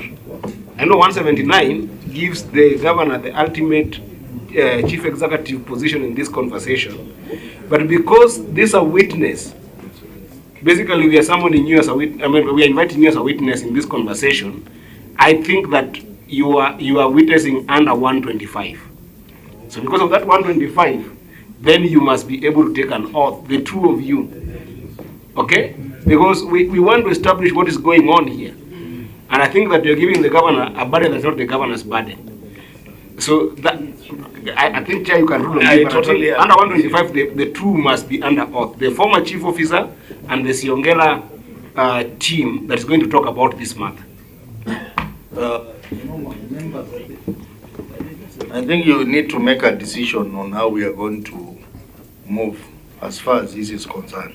Because these particular officers, we have two groups of officers from Kitui. We have the officers who have accompanied the governor, the current team in Kitui county government. And then we have the former board of the Kikotech, who were to accompany the former governor who has not come. So if you decide that each of those witnesses takes an oath, I have no problem. They can take an oath. Sure. Starting with the former Waziri and then the former, are you the former or the current? I'm still current. Siongila, you are current. I was and I am. Yes. You were and you are still there. So,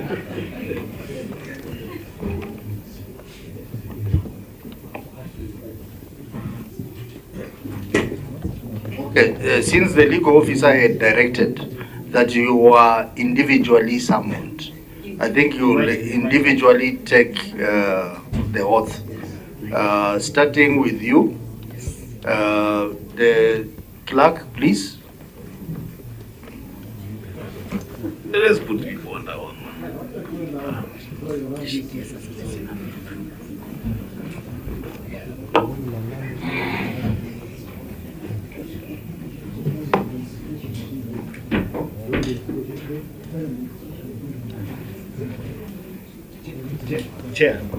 Chair, before they take an oath, just point of order.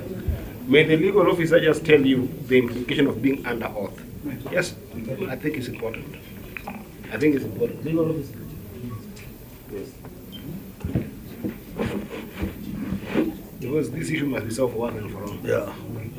It's a quick one, 30 seconds. Very quickly, please.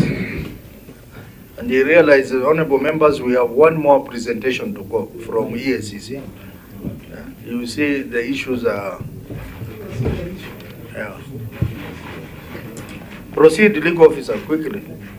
Chair, I'll refer to Section 21 of the Parliamentary Powers and Privileges Act, which provides that a person who is being examined under oath, or in terms of Section 20, which provides for the examination of witnesses, shall be required to answer any question put to the person in connection with the subject of the inquiry, and to produce any document or information that the person is requested to produce under that section, despite the fact that the answer or the document would incriminate or expose the person to criminal or civil proceedings in a court of law. That means if you lie before this committee and we get to find the truth, that is a criminal offense. Proceed, madam.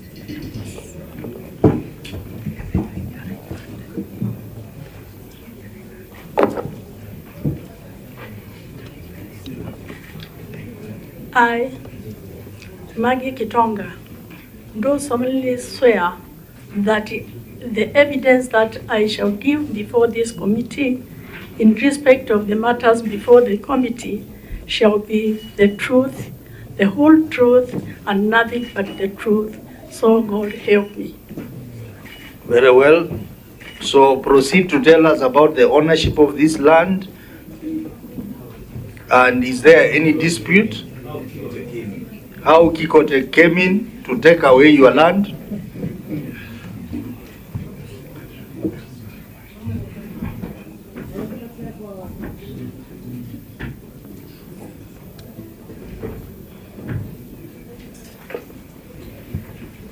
through the chair, I hope you are going to listen to how Kikotech landed to Zongila Polytechnic. On 4th, 2018, 4th, it was 4th when? April 2018 is when Kikotech started constructions in the land. We came, we asked the manager who is with us what was happening. He told us that a group of officers came, uprooted greenhouses that we had planted there, and started digging the holes for construction. We went. The next time that we came, we found mushrooming buildings coming up. We asked the manager, you told us what is happening. He told us that the officers came. That first time, they never came again, but we are seeing also construction going on. My board decided to go to the office to find out what is happening, because nobody has told us what is happening in the land. So we went. Fortunately, we found the officers there. After sharing a bit, they said that the land belongs to the county government because it is devolved. That ministry is devolved, so it is theirs, and they are going to do great things in that area. We waited and they said that they will come in 3 days' time. We waited until 2019 is when we are told to stop enrolling students and move out and close the polytechnic. We told the manager that that one is not going to happen. You are an officer. We are going to enroll the students. You just, when you asked, say we are enrolling, not you. So it continued. Now there was now that wrangles of wanting to take the land. One evening, the manager was not there. He had gone on official duties. I was called by the teacher on duty around 6, 7, that officers have come and they need the title deeds of the institution. Actually, there was a lot of harassment that time. When they came, when he called me, that teacher on duty, I told him, find a way, because he was being arrested. Find a way of getting the title deeds and move out with them. Actually, that is what he did. He ran away and left the officer there. After 2-3 days, we returned the title deeds to the office. Then after that, we were called by the office to go and surrender the title deeds. When we went, we were given a day to surrender the title deeds. Actually, I remember, even before then, we notified the people concerned in that area. We wrote a letter. We had notified our senator present here with us. We wrote to the office that time. We gave also a copy to the MCR, and that is now 2019 when now the fight started off. It was serious because during the meetings we were forced to accept. Then we said, for us to accept, let there be a public participation, because this land belongs to the community, and we are not the community. Let them come and say yes. it was done on a Sunday, 4 p.m. I did not attend, and a few others. After that is when now they are talking about it was registered, because they went back to the office and said that the public participation was done and the public has, I'm sorry to say, the boarders who were around that area came to the chief's office and said, we did not accept the board. Then from there, the community members contributed money and we went to court. So we went to court. The files that we have all the documents of what I'm talking about. We had a court case which went on until 2022, November. That is when our court ended. And in between, we had threats that move out, we go back to the court, because the first lawyer passed on when the court was going on, community got another one and continued. So I strongly say the land belongs to Siongila Polytechnic, bought by the community. Yes, bought by the community and divided by the community. Thank you. Tell us about this other monster that was registered called the EPZ that was attempting to also own the land. We only came to know about EPZ when we went to the office, when we were going to the office to give out the title deeds. It's when we were told that great things are going to be done in Siongila and people in Siongila will benefit out of it. So we don't know about it. Thank you, Madam. You have been so very helpful. But Senator Mutinda? Thank you, Madam. You've really been elaborative. But I wanted you give us more details on two personnel. You said that officers, you were summoned to the office to issue the title. Who summoned you to the office, and is that person here? Number two, the first time that people came from the county to take the land, you said the manager. Who is that manager? Is the manager here? Yes. Please identify them and let us know who they are. Those people who? The manager? The manager is here. What is his name? Lance Kai. Stand up. We want to see your face. There he is. Who else? That is now the manager, Siongila Polytechnic. Oh, I'm talking of the people who came to victimize you, to evict you and put structures from the county. When they came, he was in place. Or he was in the office? Yes. So who came? Nani alikuja? The manager you can help, but you need to take an oath. As the manager is taking an oath, just quickly to save time, you said you were summoned to take the titles to the county. Yes. Who did you take the titles to? Or who summoned you? Nani aliwaita? Tulipa na officer wa trade. Nani? Anaitwa nani? Alikuwa anaitwa somebody. Alienda hata tulionana when he was exiting because we were talking on phone until I told him now I'm tired, I cannot help you. Nimeshindwa. Okay. Yes. Okay. Proceed to take the oath quickly and respond.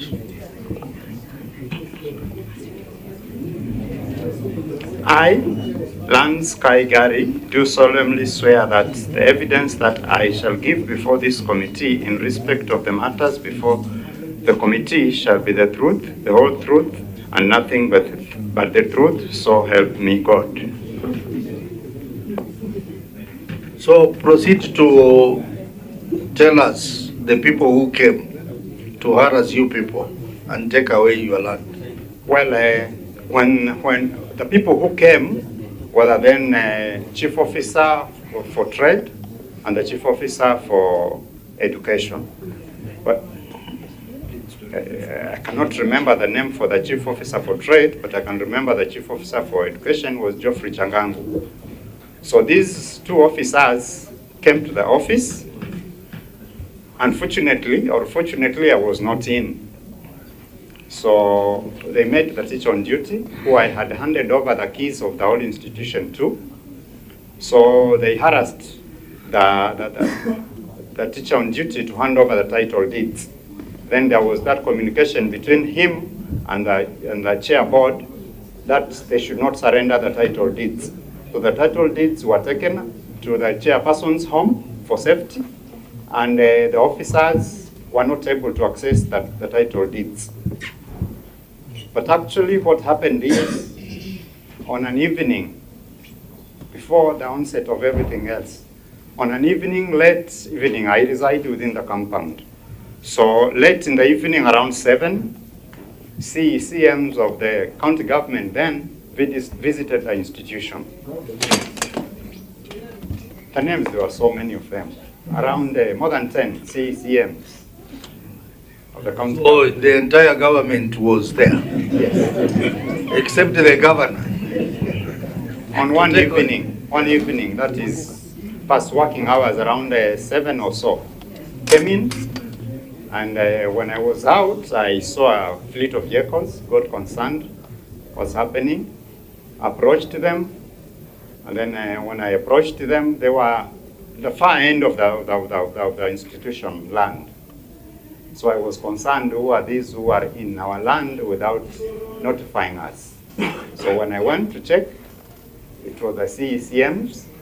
So they told me, we want to develop your land, asked me what problems we had for the institution. I mentioned a few, and in a week or so, work started. The institution was fenced. We have a problem of water. We were supplied with almost 10 tanks of 10,000 liters of water, and a borehole was drilled in the compound. And well, I thought that was good, until sometimes later now is when the minister then for infrastructure, the name was Mr. Kakundi, yes, and trade, I cannot remember trade, the CC for trade, came in with officers from the Public Works and told me that they had spotted land in the compound and wanted to construct a factory. So me being an employee of the county government, and these are my bosses, I would not say anything.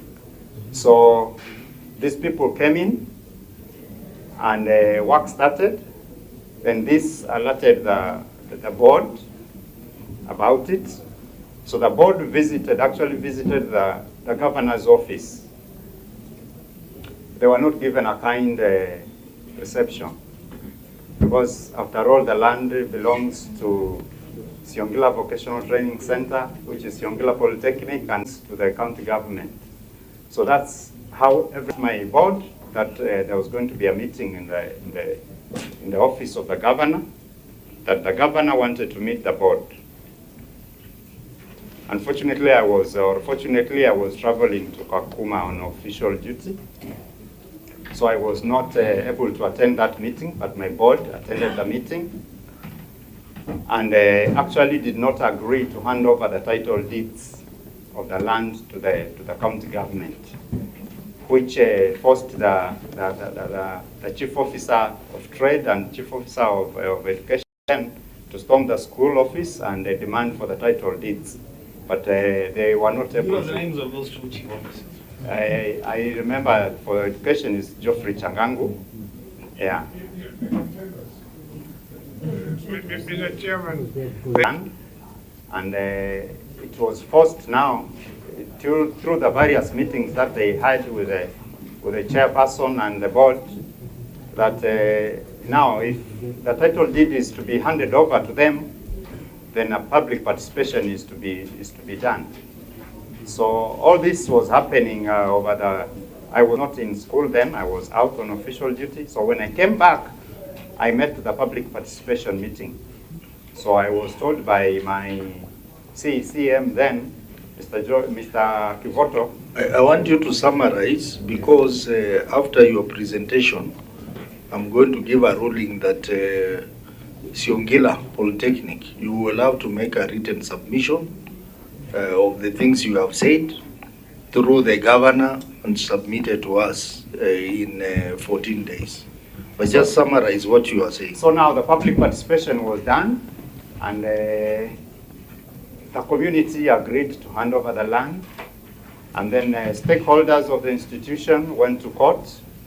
The court managed to rule that the status quo continues, so the institution was allowed to continue teaching. And the court order happened, and the institution was managed to be served by the court order until the case was terminated. Thank you. You want to add something, Madam? Yes, something small.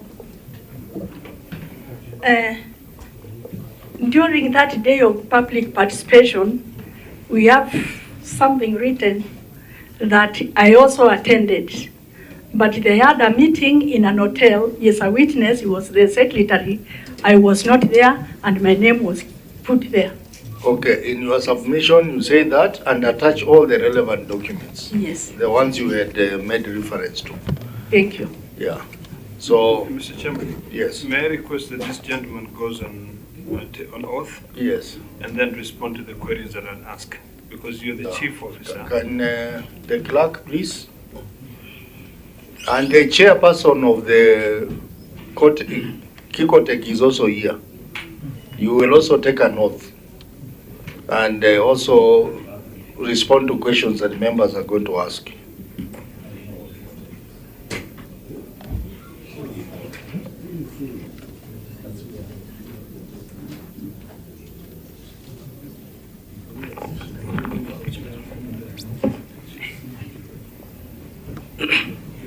I, Justice Kali Makau, do solemnly swear that the evidence that I shall give before this committee in respect of the matters before the committee shall be the truth, the whole truth, and nothing but the truth. So help me God. So, Senator Ladama, you can now ask the questions after the oath. And because he has just taken the oath, some of the questions you asked earlier, you can ask now. Now, Governor, I will ask you, former officer, because you know the county government is still an institution. Mr. Makau, could you please tell us your position back in 2019? And then could you please tell us about the procurement plan for the money that was transferred, or rather which was used to purchase equipment for Kikotek, if indeed it was approved by the assembly? Because whenever you have something called the annual development plan and you have a CIDP. Based on the Auditor General, it appeared that purchasing of equipment was carried out in 3 financial years. You were the CEO, chief officer, which indeed you are the accounting officer for the Ministry of Trade under the Kitui county government.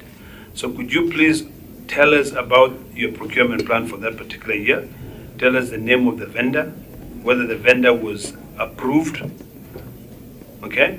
And also whether the assembly approved for that department to be able to spend that money to buy those equipment. And I'm referring to the first amount of 168 million Kenyan shillings.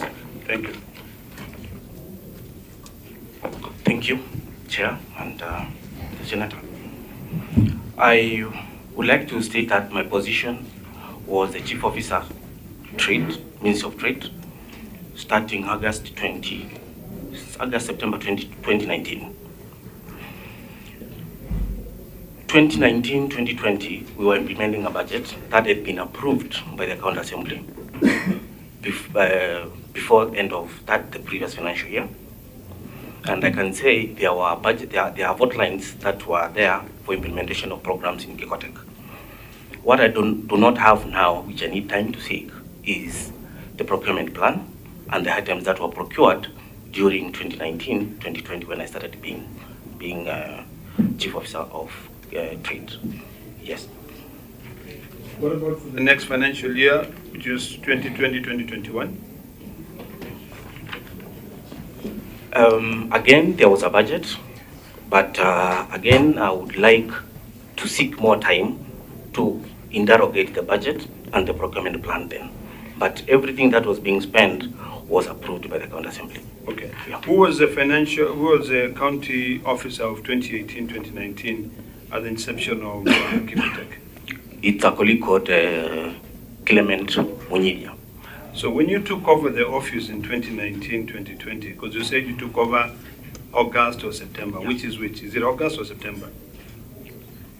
I know it's around, I cannot tell exactly, but I know it's around that time. So when you took over from him, it's like a clerk of this committee taking over. There's something which is normally called a legacy report, where you now take over and you're told this is how far we've gone. Were you not aware? Were you presented with a legacy report of the previous financial year, and were you told how much money had already been spent out of the 168 to be able to purchase equipment? What I can clarify now, Senator, is that there was an handover report that I signed with the outgoing chief officer. Again, I would also need to look, I didn't interrogate it, because when we were being summoned, we were told to come and answer questions relating to 1920 to 21-22. And the issue that were in the audit queries, the issue of asset register was there, but I didn't look at the Mr. Chairman, my last question to the witness is that during the financial year 2022-2023, were you still the chief officer of trade? And at that time, had the transfer of Kikotech now been transferred to the corporation? Which year did you say? 2022-2023? Because you came in 2019. 2020. Yeah. So you officiated 2019-2020, 2020-2021, 2021-2022. What about 2022-2023, which is from July to the time when we did our elections? I was chief officer for trade 1920, and I think part of 2021. Mr. Mboka Izia was part of the board that was called. He's the one who came in after me. Okay. Yeah. So, Mr. Chairman, what you're saying is that apart from you, there are other individuals who also took over from you, who also ended up officiating the purchasing of the equipment. Because you're saying you're only there for 1 year. Were you there for 1 year, 2 years, or 3 years? Literally 1.5 years. 1.5 years. Yeah, so who took over from you? Because the auditor has queried the 3 financial years for the amount of 168, even before we get to the 500 million. Yeah. We're now trying to, first of all, clarify the 168. Thank you. Thank you. So who else was there after you? There was Mudoka, Richard Mudoka. Yes. And also Mr. Mbindu was also part of. Okay.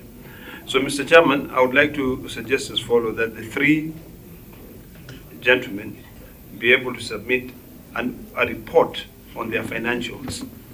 And also, Governor, you have to look at your executive budget, because that is where this vote was, so that we can be able to follow through and then understand where the money was lost. Before now, Chairman, you lead us now into the next part of the 500 million in the corporation, so we can follow the money trail. Thank you, Mr. Chairman. Chair, I want us to exhaust with this witness, and then the next witness of interest is a former chairperson. And then from there, we can now move to EACC. I think we have spent a lot of time on this. I usually prefer with the senator of the county that we are processing has got more attention. But witness, just help me, Justice here. Justice, help me understand. Do you have a breakdown, just in terms of lump sum amounts, of how 168 million is spread over those 3 financial years? What was the entire 168 million spent in 2018, 2019. And for the avoidance of doubt, just turn to page 4. Page 4 of the response. You can get it. This is the response of the county by the Kikotech.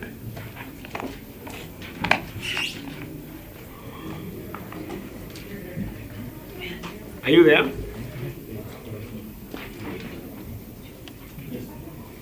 So I've got two very simple questions. If you don't answer them now, you can answer them in your correspondence. There is a financing support of 168 million. You can see it. Do you have breakdown of when that money was spent within those 3 years? Or do you think that all of them were spent in one financial year? I do not have the breakdown, but given time we'll be able to provide.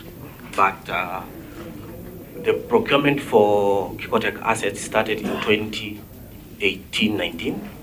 Then part of it was done in 2019-2020. Okay. Yeah. That's the first breakdown. And then in each corresponding years, in your best understanding, do you have a breakdown on the 3 votes that this correspondence is showing? Because I want us to live here in one agreement. Before you took... Would you tell this committee, because you are the accounting officer then, Chairman, let the chief officer concentrate. Would you tell this committee if you had incurred any expenses in regards to legal fees or expenditures under any matters that arose? On Kikotech? On your ministry. Did you have any legal expenditures for any legal matters that would have arisen? Unless I confirm from the expenditures, I cannot tell now. You are the accounting officer? Yes, I'm accounting officer. That was You don't remember any case that could have transpired? I don't remember. And again, if there was any legal fee, I believe all the legal fee, if I'm not wrong, I need to confirm, all the legal fee was voted at one line for the whole county. Okay, finally. But I'll confirm, I can confirm that. Okay. You are still a member of the board because of your position as chief officer. You are required to be there to give advisory as far as the running of the ministry is concerned and the Kikotech element. True or false, you sat as a member of the board? I've seen in the witnesses that have come before this committee, we have one Brian Wambua. You worked with Brian Wambua? Yes. As a member of the board? Yes. Did he serve his term to the end? No, I think he resigned. Yeah. I'm not sure. You're not sure what happened. You worked closely with him. Did you fire Mr. Brian Wambua from the board? I can't fire because I'm not the appointing authority. Are you aware if he was fired or not? What I know is at one point he gave a resignation letter. He didn't give. That's the information I have. So I don't know. At this point, Chair, I would request if one Brian would also tell the committee. Wait. I think, honorable members, you cannot, you are not the chair. I'm the chair. I'm the one to give directions. I said we are going to only engage 2 substantive witnesses on this matter. That is the gentleman who is on now and the chairperson. The chairperson of the board then. Chair, that's what because I'm saying I'm saying, you know, remember EACC is also investigating this matter. And after this, they're going to give us a report. So we cannot exhaust everything in today's meeting. We are already past 2 p.m. now. On a point of order. Yes. I think maybe it will be fair to allow our colleagues just to prosecute, but not to ask somebody to be called, just to prosecute to the end so that we know what she's trying to achieve. Yeah. I think you can proceed and prosecute your matter to the end, but don't call in additional witnesses, because I'm seeing we are going to spend a whole day here because this matter is just on that ruling, Chair. very complicated. It's fine. It's fine. Let members ventilate. But at the end of the day, you will be the final authority on who comes and who does not come. So if a member feels that somebody needs to be called, they can say, Chair, call so and so. At the end of the day, you will make the decision of who is coming and not coming. So I don't think it would be fair then to require of members not to ask certain people to come because they are not directing, they're just suggesting. But just on that ruling. Okay, because Chair, I'm not finished, and actually, if you are I will allow you to prosecute your matter to the end and even allow Brian to say something. Thank you, Chair. In regards to the point that you are raising. Asante. Yeah. And thank you, Senator Wambua, for that, because I've even said, through you, Chair, you understand, such that I would want to get a clarity, which is very beneficial to this committee. And as much as ESCC is here, the matter of Kikotek is a national matter now. All in all, I would want, if you would allow Brian to tell us, just very briefly in 2-3 minutes, why he chose to resign.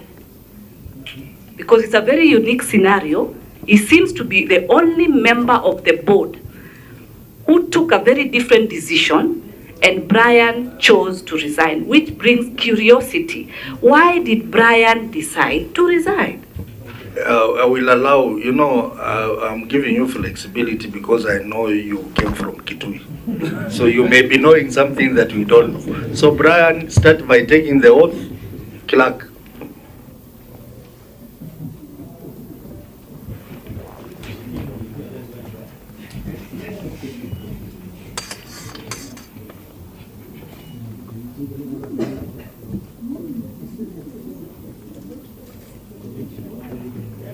I, Brian Wambua, do solemnly swear that the evidence that I shall give before this committee in respect to the matters before the committee shall be truth, the whole truth, nothing but the truth. So help me God. Aya, can you respond to the issues raised by Senator by telling us whether you are fired or resigned voluntarily? Thank you, Chair. And under what circumstances? I did not resign, although I contemplated to do so. But my appointment was illegally terminated. The reasons I've never gotten even to date. Excuse me, can you go through the other way? Go through the other way. You can just briefly tell us, I was appointed on this year, this gazettement, I worked like this, I contemplated because of ABC, just quickly. I was appointed in February 2020. Sorry, 2020. I served until July 2022. That's when I realized in our WhatsApp group, the chairman had shared that my appointment was revoked. I was not given a reason. Because whatever other time, be complete. The chairman so and so. Okay, chairman, our chairman, a former chairman Patrick Ngole Ombua, shared in our WhatsApp group a script that there's a gazettement and my appointment has been revoked. That's how I learned even my termination of service. Then thereafter, I went to the court. Then Waziri reached me through a lawyer. Waziri, CCM Waziri was Esther Kilonzi, who reached me through a lawyer. I found that she agreed that she was wrong, I was right. So I forgive her and I left the board. That's how I left the board. What made you contemplate to resign? What were these? Because what you are saying borders criminality. Because when you say it's a complex matrix. So ESCC, have you completed the investigation of this Kikotek, and where does the file stands now? Has No. I mean, solved as a board in the absence of the CEO, the CEO, the finance manager, who is also, this is a commercial entity. should take over as acting CEO. How letter that we should allow Khalid Mubea to act as the CEO. I think that's where the problem came in. Then these matters were being prosecuted at committee level, whereby the CCM, CCM trade, Madam Minister Kilon stopped through our subtext, stopped them, and it was not the best time to resign, although that is the time I had contemplated resigning, but I asked myself that position. So I kept on fighting until such a time when you fought for things to be done. Esther Kilonzi. Okay. And also the county secretary. You can see the county secretary is writing a letter appointing to us. And you know the board is the one who should hire the CEO. Yes. Then and those powers, I may be wrong, they are not transferable, isn't it? Yes. So if they are not transferable, how can you write a letter to us appointing a certain individual from another a department of the executive as a governor to come and run Kikotek? I mean, when you oppose, are you not within your mandate? Okay. True you are. So those are kind of things that we could not. This board we are talking about, the board here, is a board that took 6 months to be inducted. The autonomy we are talking about here, there was no autonomy. Where is the autonomy? So we kept fighting as a board. I know that a lot of things will be handled to the board, but there was a lot. Just and finally, we kept on fighting. Okay. Just finally, as you sit, maybe another member has. Did you, that particular duration as you worked as members of the board, did you question the one Georgina Mutembei on the cash withdrawals as a board member? Thank you, Senator. You know, when the board came in, we find nothing in terms of even personnel. So the first board meeting, I have the evidence, the first board meeting, we asked on the formative stages that the executive to give us at least, the top personnel, the management, so that as we regroup as a board, we can recruit ours. So we are relying on the management that were appointed by the executive through the CCM, the CEO, the finance manager, the human resource manager, and other managers, a procurement manager, that kind of line. So at that point, the financial statement we are talking about here, we could not, because the person who was handling the financial statement was occupied in other areas. So he could not give us the financial statement on time. As a board, within the wisdom of the board, we hired somebody, O&M Ngovo, to come and assist these financial statements. So you can see it was on formative stages, whereby people like the chief officer, trade, that's why we appointed him as a signatory, because it's a lot to release from the government to Kikotek, with the aim of when all things are settled to Kikotek's side, then now we can have our own team. So you did not question the withdrawals by Georgina? We questioned the withdrawal. What did she say? And the withdrawal came this way. The board had said that we had resolved we will be approving payments on a particular schedule, which you usually gave her. She will present. I'm lucky because I sat in the finance committee. So she will bring the schedule, then you approve. But the issue of withdrawal, the cash money, 500, that's to me is new. It's new because at the end of the day, the financial statements, this is what we pay the cash flows, this is what the expenses, this, all of them, they are in one bucket. There are no specific that you can remove this or this. Okay, thank you. Okay, Senator Wambua, the last question, and then we move to the next witness. So, Chair, I will go back to Siongela.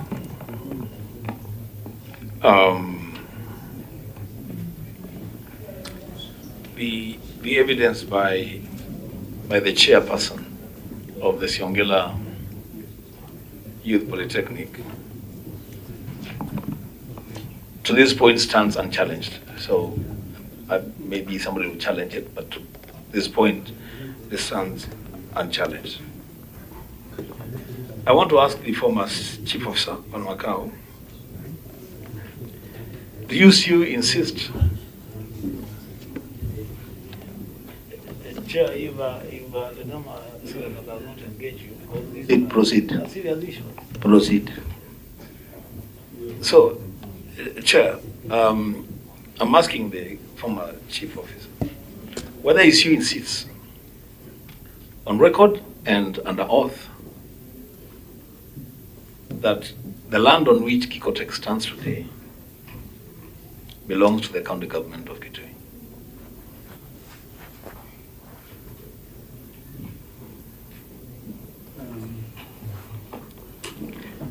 Senator, through the chair, sorry. From the account of the Shongela team, Shongela Polytechnic team, the land belonged to them, to Shongela, not the county government. That the ownership of land is the name that appears on the title.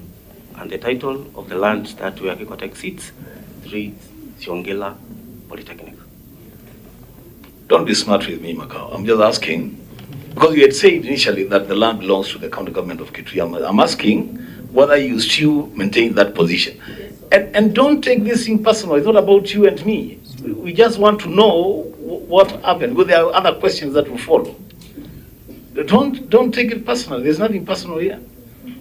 So it's now your record that the land does not belong to the county government of Kitui. It belongs to Shongela Youth Polytechnic. Yes. Thank you. Now, on 4th of December 2019, confirmed to this Senate committee that on that date, you were the chief officer, Ministry of Trade. Go on record. Yes, I was. Thank you. Now, in your earlier statement, you said you were not aware of any dispute of land between the county government of Kitui, the executive, and the Shongela Youth Polytechnic.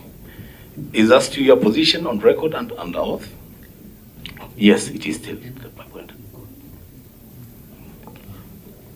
So, if I say to you that, respectively,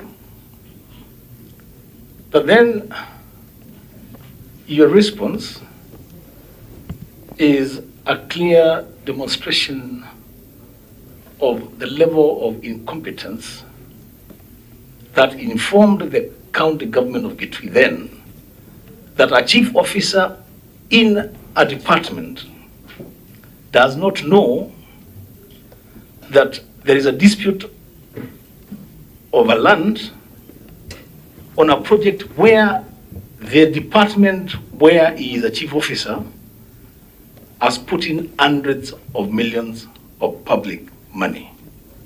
Will I be right to say that? No, you'll not be right. Okay. Because, as you said, the public participation was done. And so that we'll get process, there. Yes, we'll get there. That's okay. We'll get there. So, Chair, with that question, see on the line of capacity, because capacity is also an important one. You have a point of order, you can. I guess I'll give you a quick joiner. And it's still you prosecuting. Perhaps through the chair and through the senator now, when did the witness become aware of the dispute of land between, or did he ever come, like, when did you realize that there's a dispute of land between Shongela and the county and Kikotech? Just wait, because from where I see it, it appears that you have just realized it from the account of the Shongela, I think, management today, right now. So I just want to know when that was established, but through the subsequent question you might ask Senator. Did you ever, are you actually even, as you speak now, do you know that there was ever a dispute between the Shongela Youth Polytechnic and the county executive arm of the county government of Kitui? Senator, to be honest, the issue of the dispute of Kikotek and Kikotek land as Yongila came to my attention after I left Trade, Ministry of Trade. I didn't know about it when I was there. Okay, that's a good one. So, following on the issue of capacity, and I said, good people, we are just trying to get to the bottom of a very complex matter, and nobody should take this any personally. On the issue of the capacity of the officers that served the people of Kitui that time, you said your CCM was one Philip Mumo, yeah? Yes. How often did you consult with them on the operations of Kikotek? Frequently, on a daily basis mostly. On a daily basis. Do you know the circumstances under which Mumo left office? Yes. What happened? He was impeached by the assembly. Reason? The reason was... Chair, you are talking to the entire committee. We want to hear, so don't just whisper. Yeah. Your witness, your answer should be chair. Yes. And then you answer. So that, because you are talking to the committee chaired by a chair. Chair, I'm sorry about that. The Minister of Trade then, CCM, was one Philip Mumo, was impeached by the county assembly. I don't know when the year was, I think, but by then it left the Ministry of Trade. And the reason why he was impeached was his papers were questionable. So now, after the impeachment, did he go to Kikotek to perform any duties in Kikotek?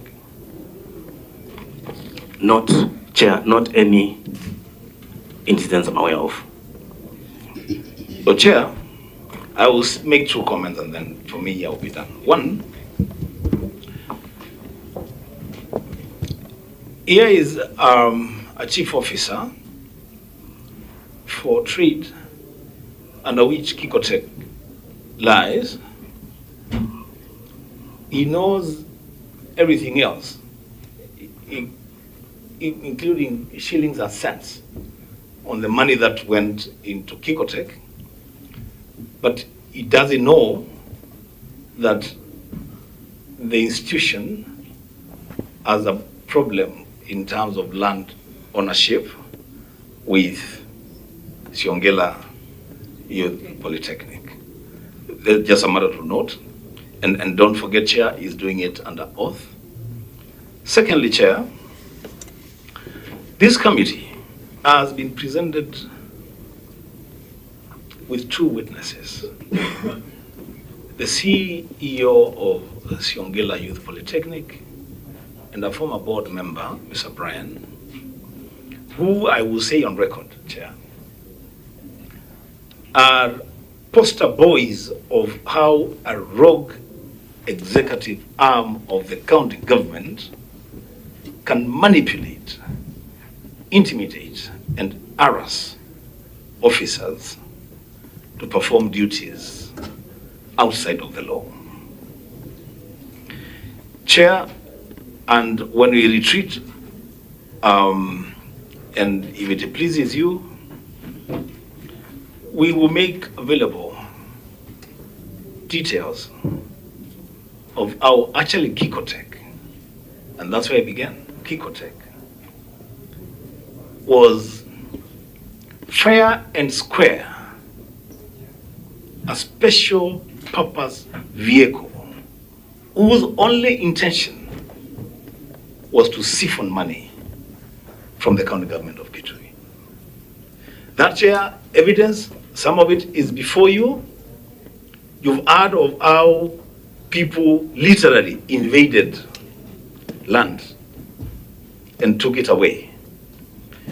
What that lady did not tell you, and as I conclude, Chair, is that in fact there were very, very concerted efforts to close Siongila Youth Polytechnic and transfer all the students to Wanzoa Youth Polytechnic, which is more than 15 kilometers from Siongila, so that the gravy train could gain momentum. Chair, I submit. Very well. As the chair, I also have a right to interrogate this witness as a final person before I move to EACC. Mr. Witness, you indicated to this committee that the monies that used to come from the county government were through your department. Do you still hold that view? Yes, Chair. That all the monies that came to the department, came to this Kikotek, were through your department? Clarity. Maybe I need to clarify, Chair. Yes. There was no money that was transferred to Kikotek, but the money that was allocated to the Ministry of Trade. Yes. Was in terms of equipment. Yes. And all that. The money was allocated to the Ministry of Trade, which procured the items. Then they were transferred to Kikotek when Kikotek was formally gazetted and became an independent unit. Right. Were you allocated COVID-19 money? And for what purpose? Yes, there was some funds that were allocated to us by the county assembly and by the executive, and it was, I think, it was 55 million shillings. And this money, according to the approved budget, we were supposed to procure some items for Kikotek. So, what business did Kikotek have with COVID-19? What were you manufacturing there? Kikotek started as a uniform production unit, and we were targeting schools, primary and secondary schools in the county, because most of the uniform was coming outside the county. Then when COVID broke out, Kikotek transformed into production of PPEs.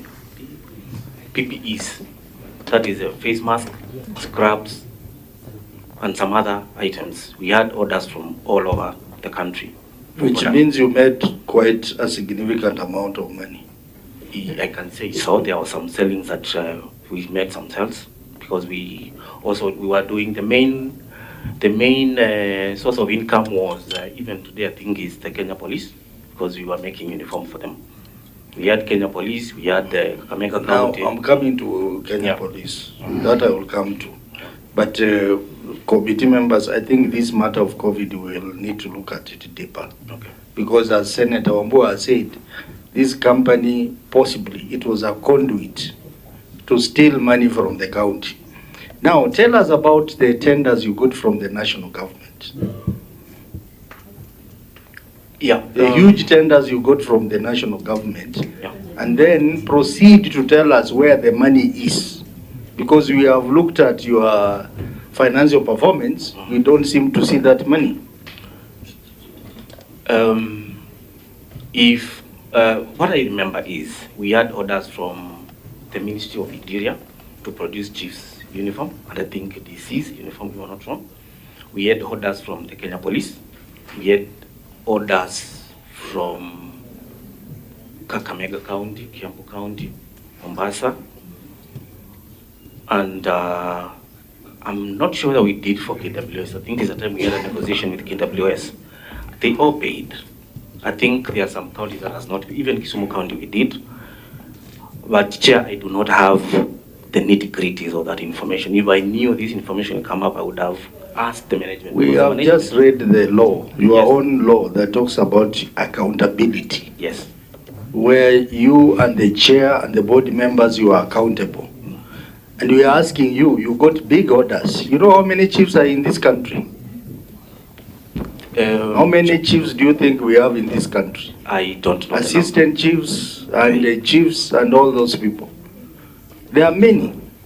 And you are given an order to do for them their uniforms. So the question we are asking, where is that money? In your financial report, where is that money? Chair, and on behalf of the board, the money, what was paid, can be traced to the account of Kikotech and to the financial record of the Kikotech. As we speak now, I do not have the nitty-gritties, but if it is needed, we can provide that information. It is in the office.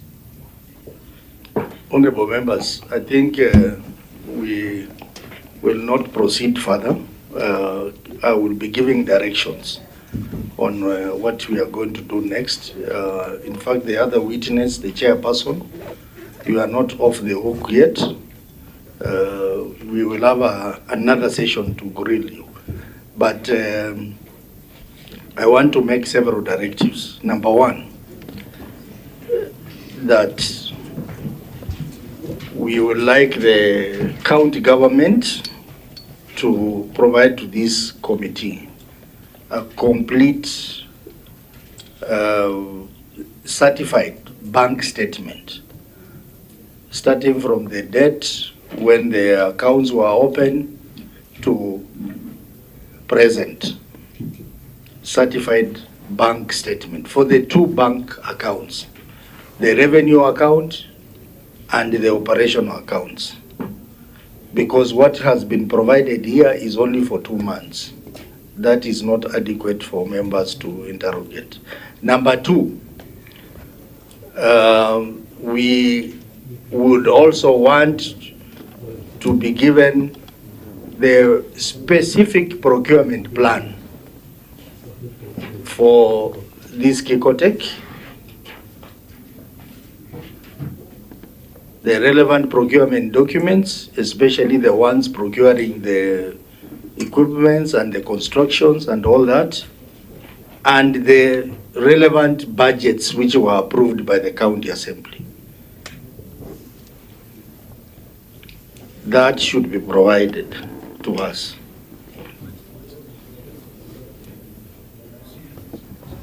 The budget for all the affected financial years from 2018 to 2021 to the period under which the amount of 168 million is covered. So that should be provided.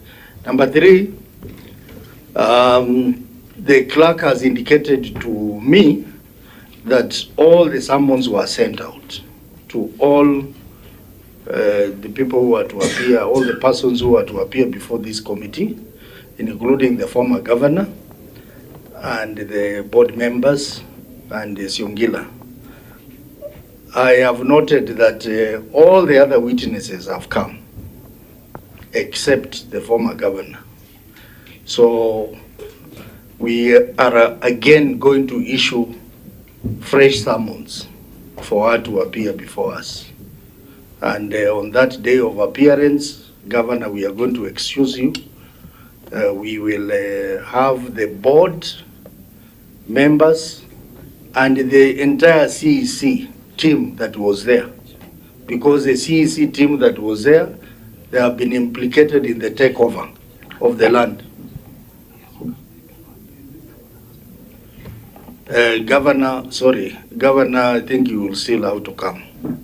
Accompany your former colleague to come. The other directive is that all the other people who have been mentioned, including Georgina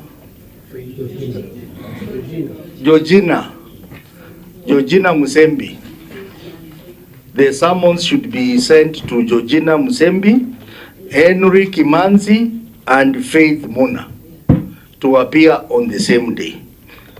Now, this is the second time we are issuing summons to the former governor to appear, and if she will not appear, the other consequences will follow. So those are the directives. Just on a point of order. Yes. Just on a point of order, legal, could you explain to this committee how the summons were served to all these members who came here, and also with the former governor, so that we make sure that whichever service you use, there's a certificate of service?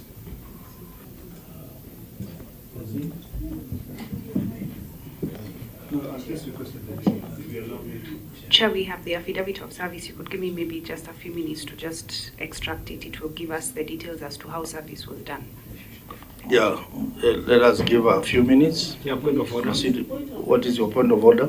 My point of order is that in the request for all the financial statements, Chair, may I also plead that we get list of all signatories to those accounts from inception to 2021, all signatories. If there's any changes, let that will be clear. And with the resolution of mandate for all those signatories, there is resolution of mandate for each and every signatory, so that we are sure about the withdrawals that have been made. The signatories, in fact, that was one of our earlier directives. I don't know whether those signatories appeared today. They are here.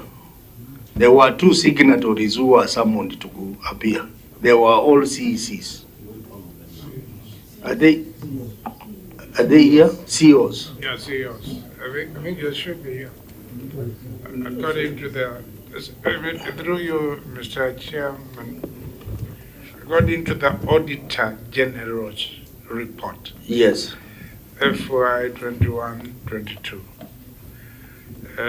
They questioned why the CEOs are the signatories of the accounts of the entity called Kikotex. And they say that is against good corporate governance. Yeah. So it's the CEOs. And they need to say who they are. Because from what we were taught by the acting CEO, there are no signatories. I don't know whether that was true. Who are the signatories, in short?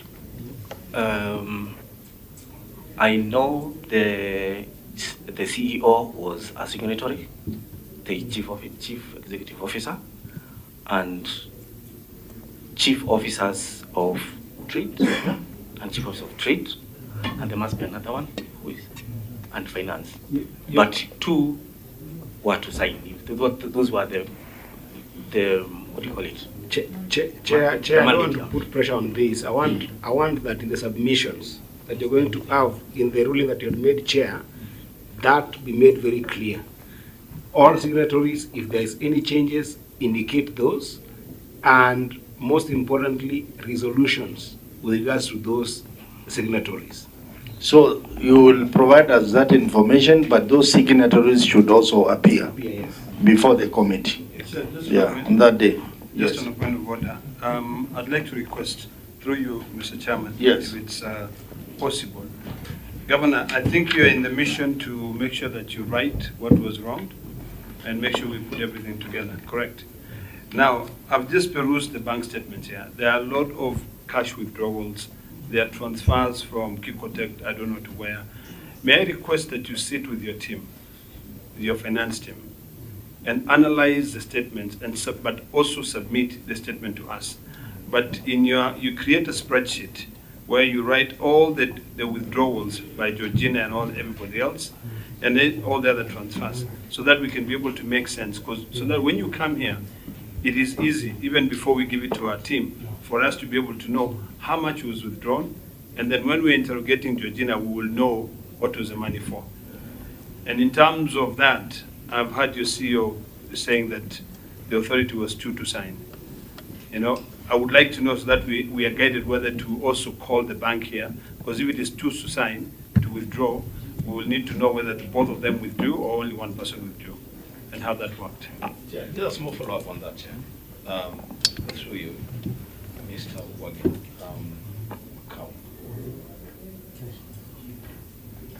Around May of 2020, you were still a chief officer, right? May 2020. May 2020, I think so, yeah. Were you a chief officer? Yes, you were. So you also a signatory to... I was a signatory. To the account, right? But Chair, I've just noticed that, not getting the details of it, just take note. On the 19th of May 2020, some 10 million was deposited in Kikote Corporation's account. And on the same day, several transfers from the same account. 1 million, 1.2, 1.1, 1.4. You're just wondering. Yeah, that ties into what Senator Ledamo was saying. Yes. I do not want us to reopen that because we dealt with it extensively. Otherwise, we just take They are going to give us a summary of cash withdrawals, how they withdrew money. But So now the legal, can you give us a status of the summons, affidavit of service? Yes, Chair. I can confirm that the summons were served to Her Excellency, the former Governor, Honorable Charity Ngilu, through her number, which was duly received with double grey ticks, and this was done in line with the provisions of Order 5, Rule 22B of the Civil Procedure Amendment Rules of 2020. So yes, she was served. So we can say she didn't honor our summons. So we are going to reissue fresh summons for her to appear before us. What's your point of order, Senator Miraj? Another summon is a fine for not appearing and honoring the previous summon. I'll go by what members decide. No, Chair, let me just clarify that, and I think legal has to be here. The law under Section 19 of the Parliamentary Powers and Privileges Act gives that witness an opportunity. In fact, the law says that where a witness has been summoned and failed to appear, or appear but does not satisfy the committee, taking into consideration her status, the committee may post a file. So what I'm saying is that we have to do this thing correctly within the law. The witness has got to come here, and then once the witness is here, at that point is when we then determine to file. But if we do file now when the witness is not here, it will not be fair. I don't know whether that's in short what it means. No. Chair, we have just hold on. I think the best thing to do is to allow legal to read Section 19 of the Parliamentary Powers and Privileges Act. Chair, the legal will guide, but we also have contributions to make. The legal will guide. Just hold on. You cannot find a witness if they are not here. Just give the legal an opportunity, and then I will give you an opportunity. Let's start with the legal, please. Chair, I'm a vice chair of a committee too. So Senator Ledamo Lekina should not assume that we are not well conversant with the standing orders. I want us to be systematic. They are well conversant. Let the legal read, I'm and then also I'll a give you vice an chair. opportunity. No, it's not fair for him to assume. Chair, on a point of order. No, Senator Ledama, you should not assume. Nothing to do with we are all members of this committee. Being a vice chair of another committee, this has got to do with procedure. Legal proceed. So can you please read the procedure? Chair, I have a point of order. Yes. Just allow me a point of order. You know, Chair, we were doing very well. The matter of at what point do fines set in, yes, and at what point they don't set in. Okay, Chair, understood. What I want us to do, let the legal give us all the options available, and then we can now discuss which option to go for. Just allow the legal to read out. Yeah. Chair, through the chair, Section 19, if I may. Procedure if witness fails to appear.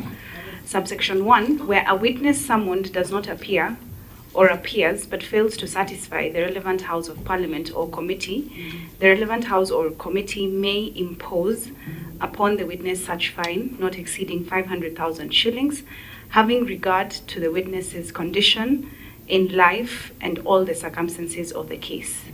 2, a person may pay the fine under subsection 1 to the clerk of the relevant House. And 3, Parliament or its committee may order the arrest of a person who fails to honor a summons. Thank you, Chair. Yeah. Now, Senator Wambua, you can listen to me. You know, and I don't know why my very good friend, my brother, Senator Ledama Olekina, who is a ranking member in this house and a leader in the house, would want to take us in that direction, because he knows very well that there is precedence. In the last parliament, on the same matter of the governor of Kitui County, she was fined for non-appearance under a summon. And you know, this is the way it goes. You are summoned, you are invited, you don't come, you are summoned, you don't appear, and then there is a consequence for non-appearance on account of a summon. What I'm hearing you saying is, now we will summon her again, and then if she doesn't appear on the second summon, there will be consequences. Are there no consequences for the initial non-appearance under summon? We did it before. We find, I'm not saying we should now. There's a precedent. If this committee decides they cannot do it, then they just can't do it. Just to clarify what I said, I actually read from my mind here, section of the law, as it says.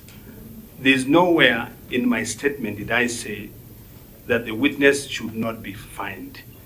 All I said is that the witness will be summoned, but we follow the procedures. When the witness is sitting across here, then we can be able to deal with the matter of why she never appeared.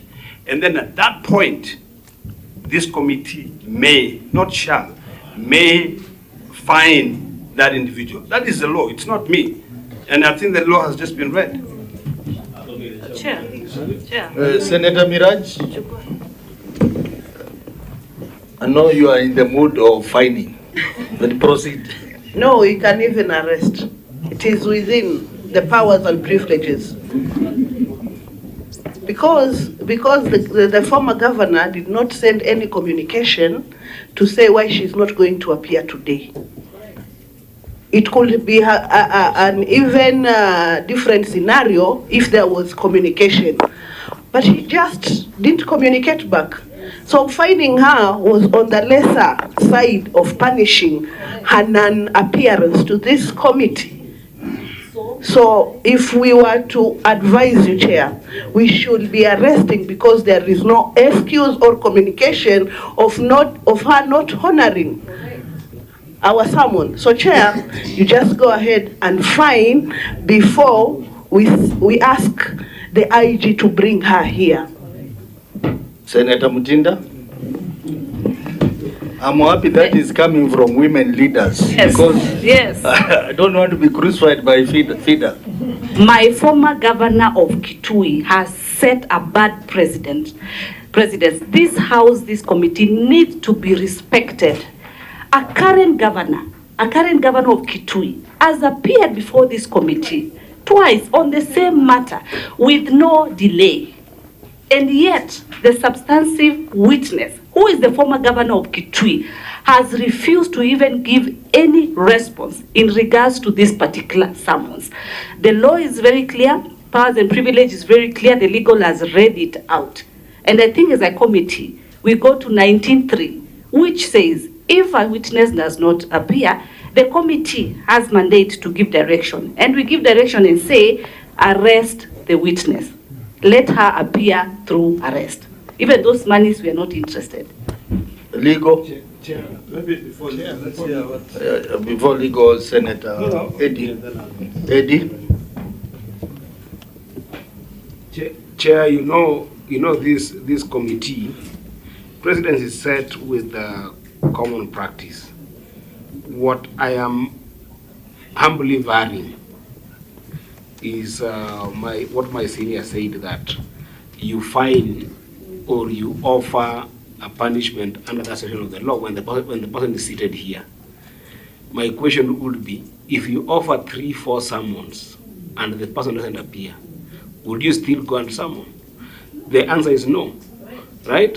So the thing is, I think that unless there's clemency, which happens in any court, right? Because now we are sitting under 125.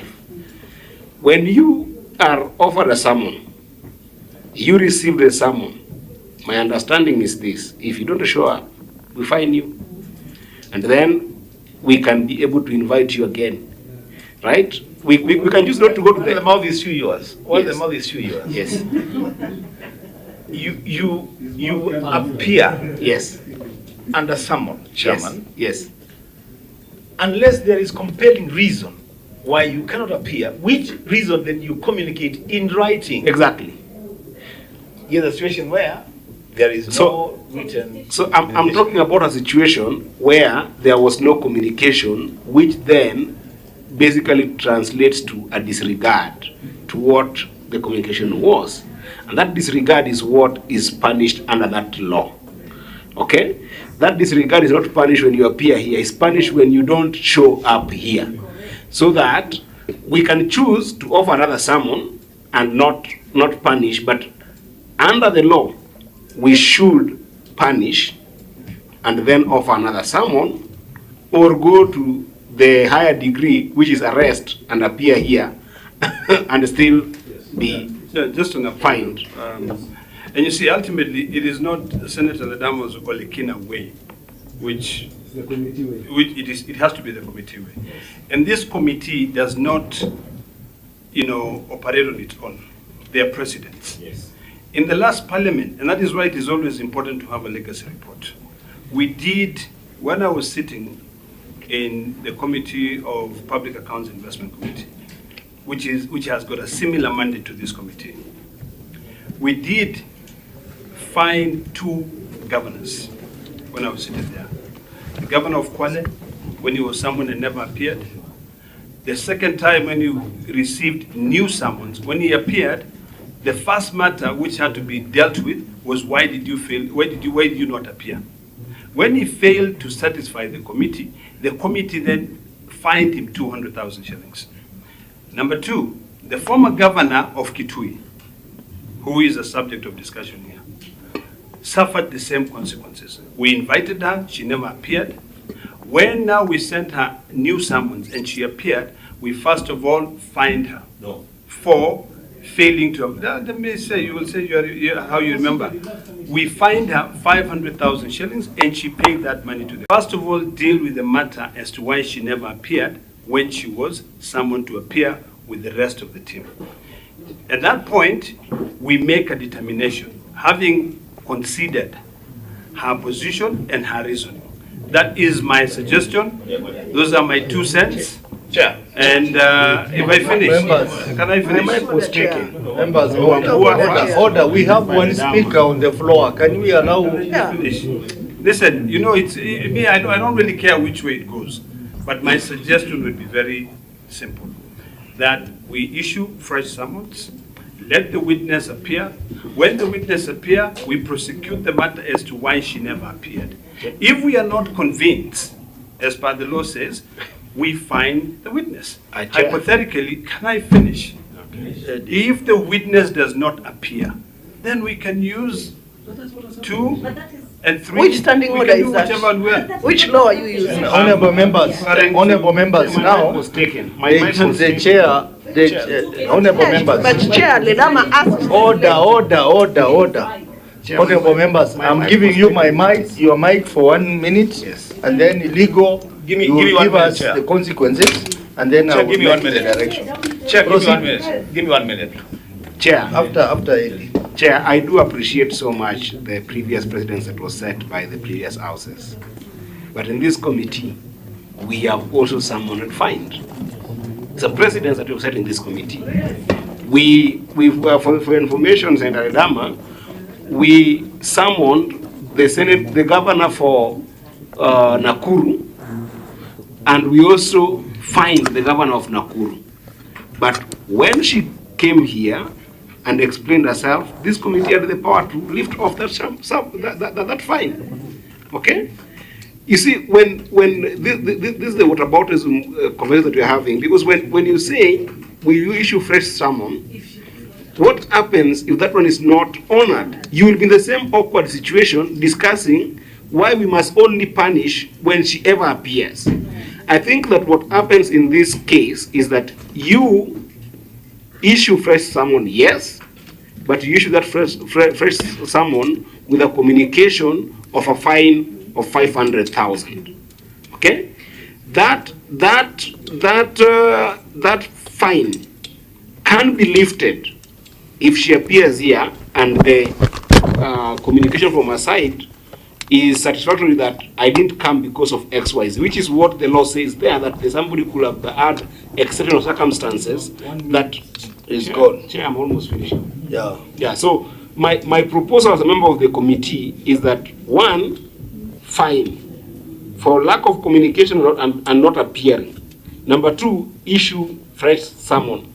If that summon is dishonored, despite the fine and fresh summon, then we go to part 3, whereby now you're seeking for arrest and being forced to come to the committee. That's how I understand it, because of 1 the minute that we have done. for Senator Wambua. Chair, I'll be very brief. And then I will make a direction. Chair, I'll be very brief. You know, this is a house of record. And again, respectively to Senator Ledama Olekina, you know as much as I do that the fine that was imposed on former Governor Charity Kalukengilo for non-appearance under summon was issued on the day that she did not appear. And you know that. And the answer can bear me out. I mean, the Secretary is here. In fact, Chair, I request, so that I'm borne out, I request that the next meeting, let the Secretariat produce the answer on how Governor Ngilo was fined 500,000 on the day she did not appear, and not on the day that she appeared to explain why she did not appear the first time. Secondly, Chair, and the last one. It's not like I'm pushing for this fine so that I don't know what happens. What I'm just doing, Chair, is to protect the institution of the Senate of the Republic of Kenya. I'm a leader in that institution. And if we allow situations where the Senate, a committee of the Senate can issue a summon to a former public servant or anyone, and they just decide not to appear and not even communicate that they are not appearing, and you want to say now, we wait for them to come, then we can find them. Chair, there is a dignity that we must take care of this institution. My vote, if this was ever to go to a vote, is that issue fresh summons, but you fine on account of non-appearance under a summon. I thank you, Chair. Honorable members, I think I will have to give direction here after consulting the legal and the clerk. You know, the consequence of not appearing is either fine or an order of arrest. Yes. Now, we are not ordering arrest today. We are fining 500,000 for not appearing today. And honorable members, we have gone through this precedent before. When the governor of Nakuru failed to appear before us, we summoned her, but we issued a fresh summon. And when she came on the second summon, she was able to explain very well, satisfactorily to us, why she was not able to come on the first summon. And she gave the document indicating that she was out of the country and she was hospitalized. So we had to vary the summons and withdraw that fine. So if the governor, former governor of Kitui, comes on the second summon and she is able to explain her absence satisfactorily, then the committee can make a decision. But for now, we are fining 500,000 shillings for non-appearance and issuing French summons on a date that the clerk is going to advise. Chair, So, honorable members, I don't want us to discuss it's not that. discussing. I just want to request you to be decisive. You either fine and not have an opportunity to come back and discuss it, or you wait, she comes, and then you fine. You have to be decisive. We are fined. Okay. We are fined 500,000. Let's go to the second agenda. And offering a new sermon. And a new sermon we should go and should be delivered. But the chair, I have to caution that under our standing orders, whatever the governor will be saying when she comes to the sermon is not material to this conversation, because you cannot anticipate that debate then under our standing orders. Very well. Yeah. Well guided. So, honorable members, for this particular meeting, we had also invited EACC to appear before us, and I see a big team from EACC.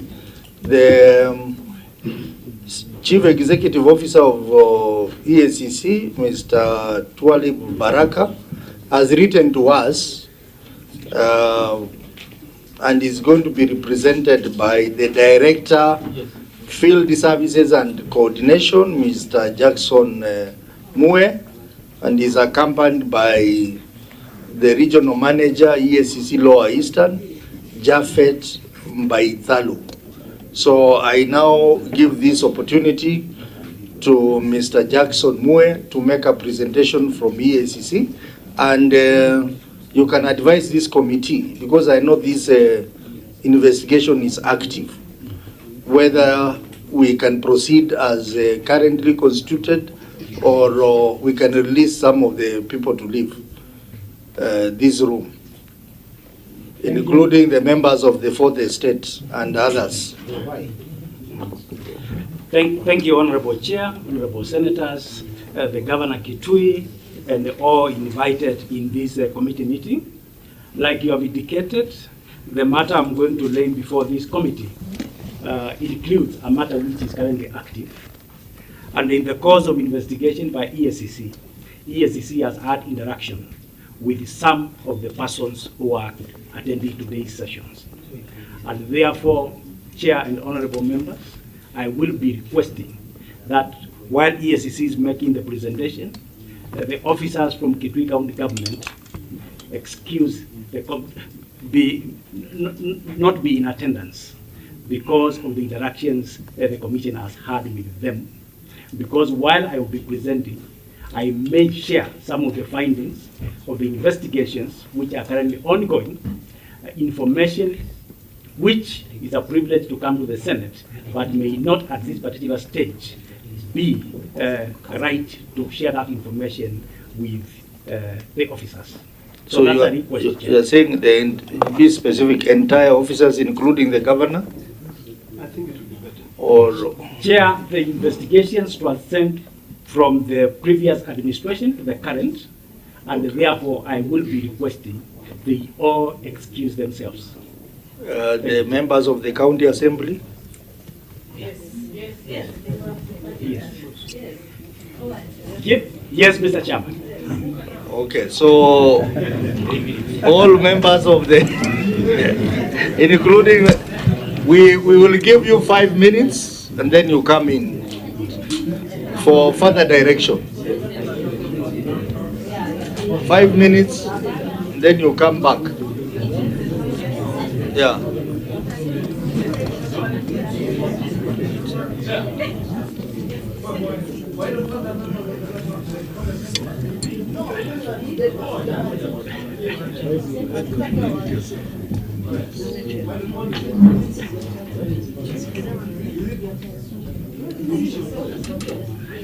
Not very direct.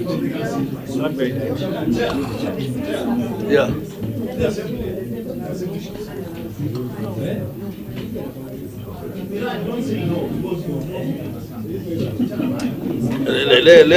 Honorable members, let us respect the request of EACC.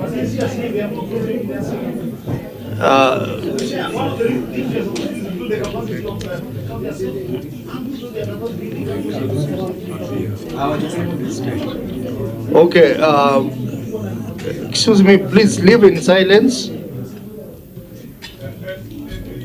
Governor, you have a problem with... Yeah, I thought we could be excused, and whatever directive may come out of the presentation by ESCC can be communicated to us. Yeah. Because you know very well I had to sacrifice to be here. Today we had elections of the officials of Council of Governors. But I had to be here even now. I think they are almost over. But I wanted to not to come back. Okay, so I think that's a fair request because this is just an internal report they are presenting to us for our purpose. So we can release the entire Kitui County to live, but I think a bit of a variation. Sorry for interrupting, Chairman. Some of my members can come back. No, they can't come back without you. Okay, then. Actually, we have exhausted the issues we had with you. Yeah. And we have given directions. Those directions are going to be put in writing and communicated to you. Thank you. So I think it's a fair request. We can release you and your entire team. But I will beg the ESCC, allow members of the county assembly to sit in. But the entire county government and the board and the former board, you are released.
Pull down so that we can begin.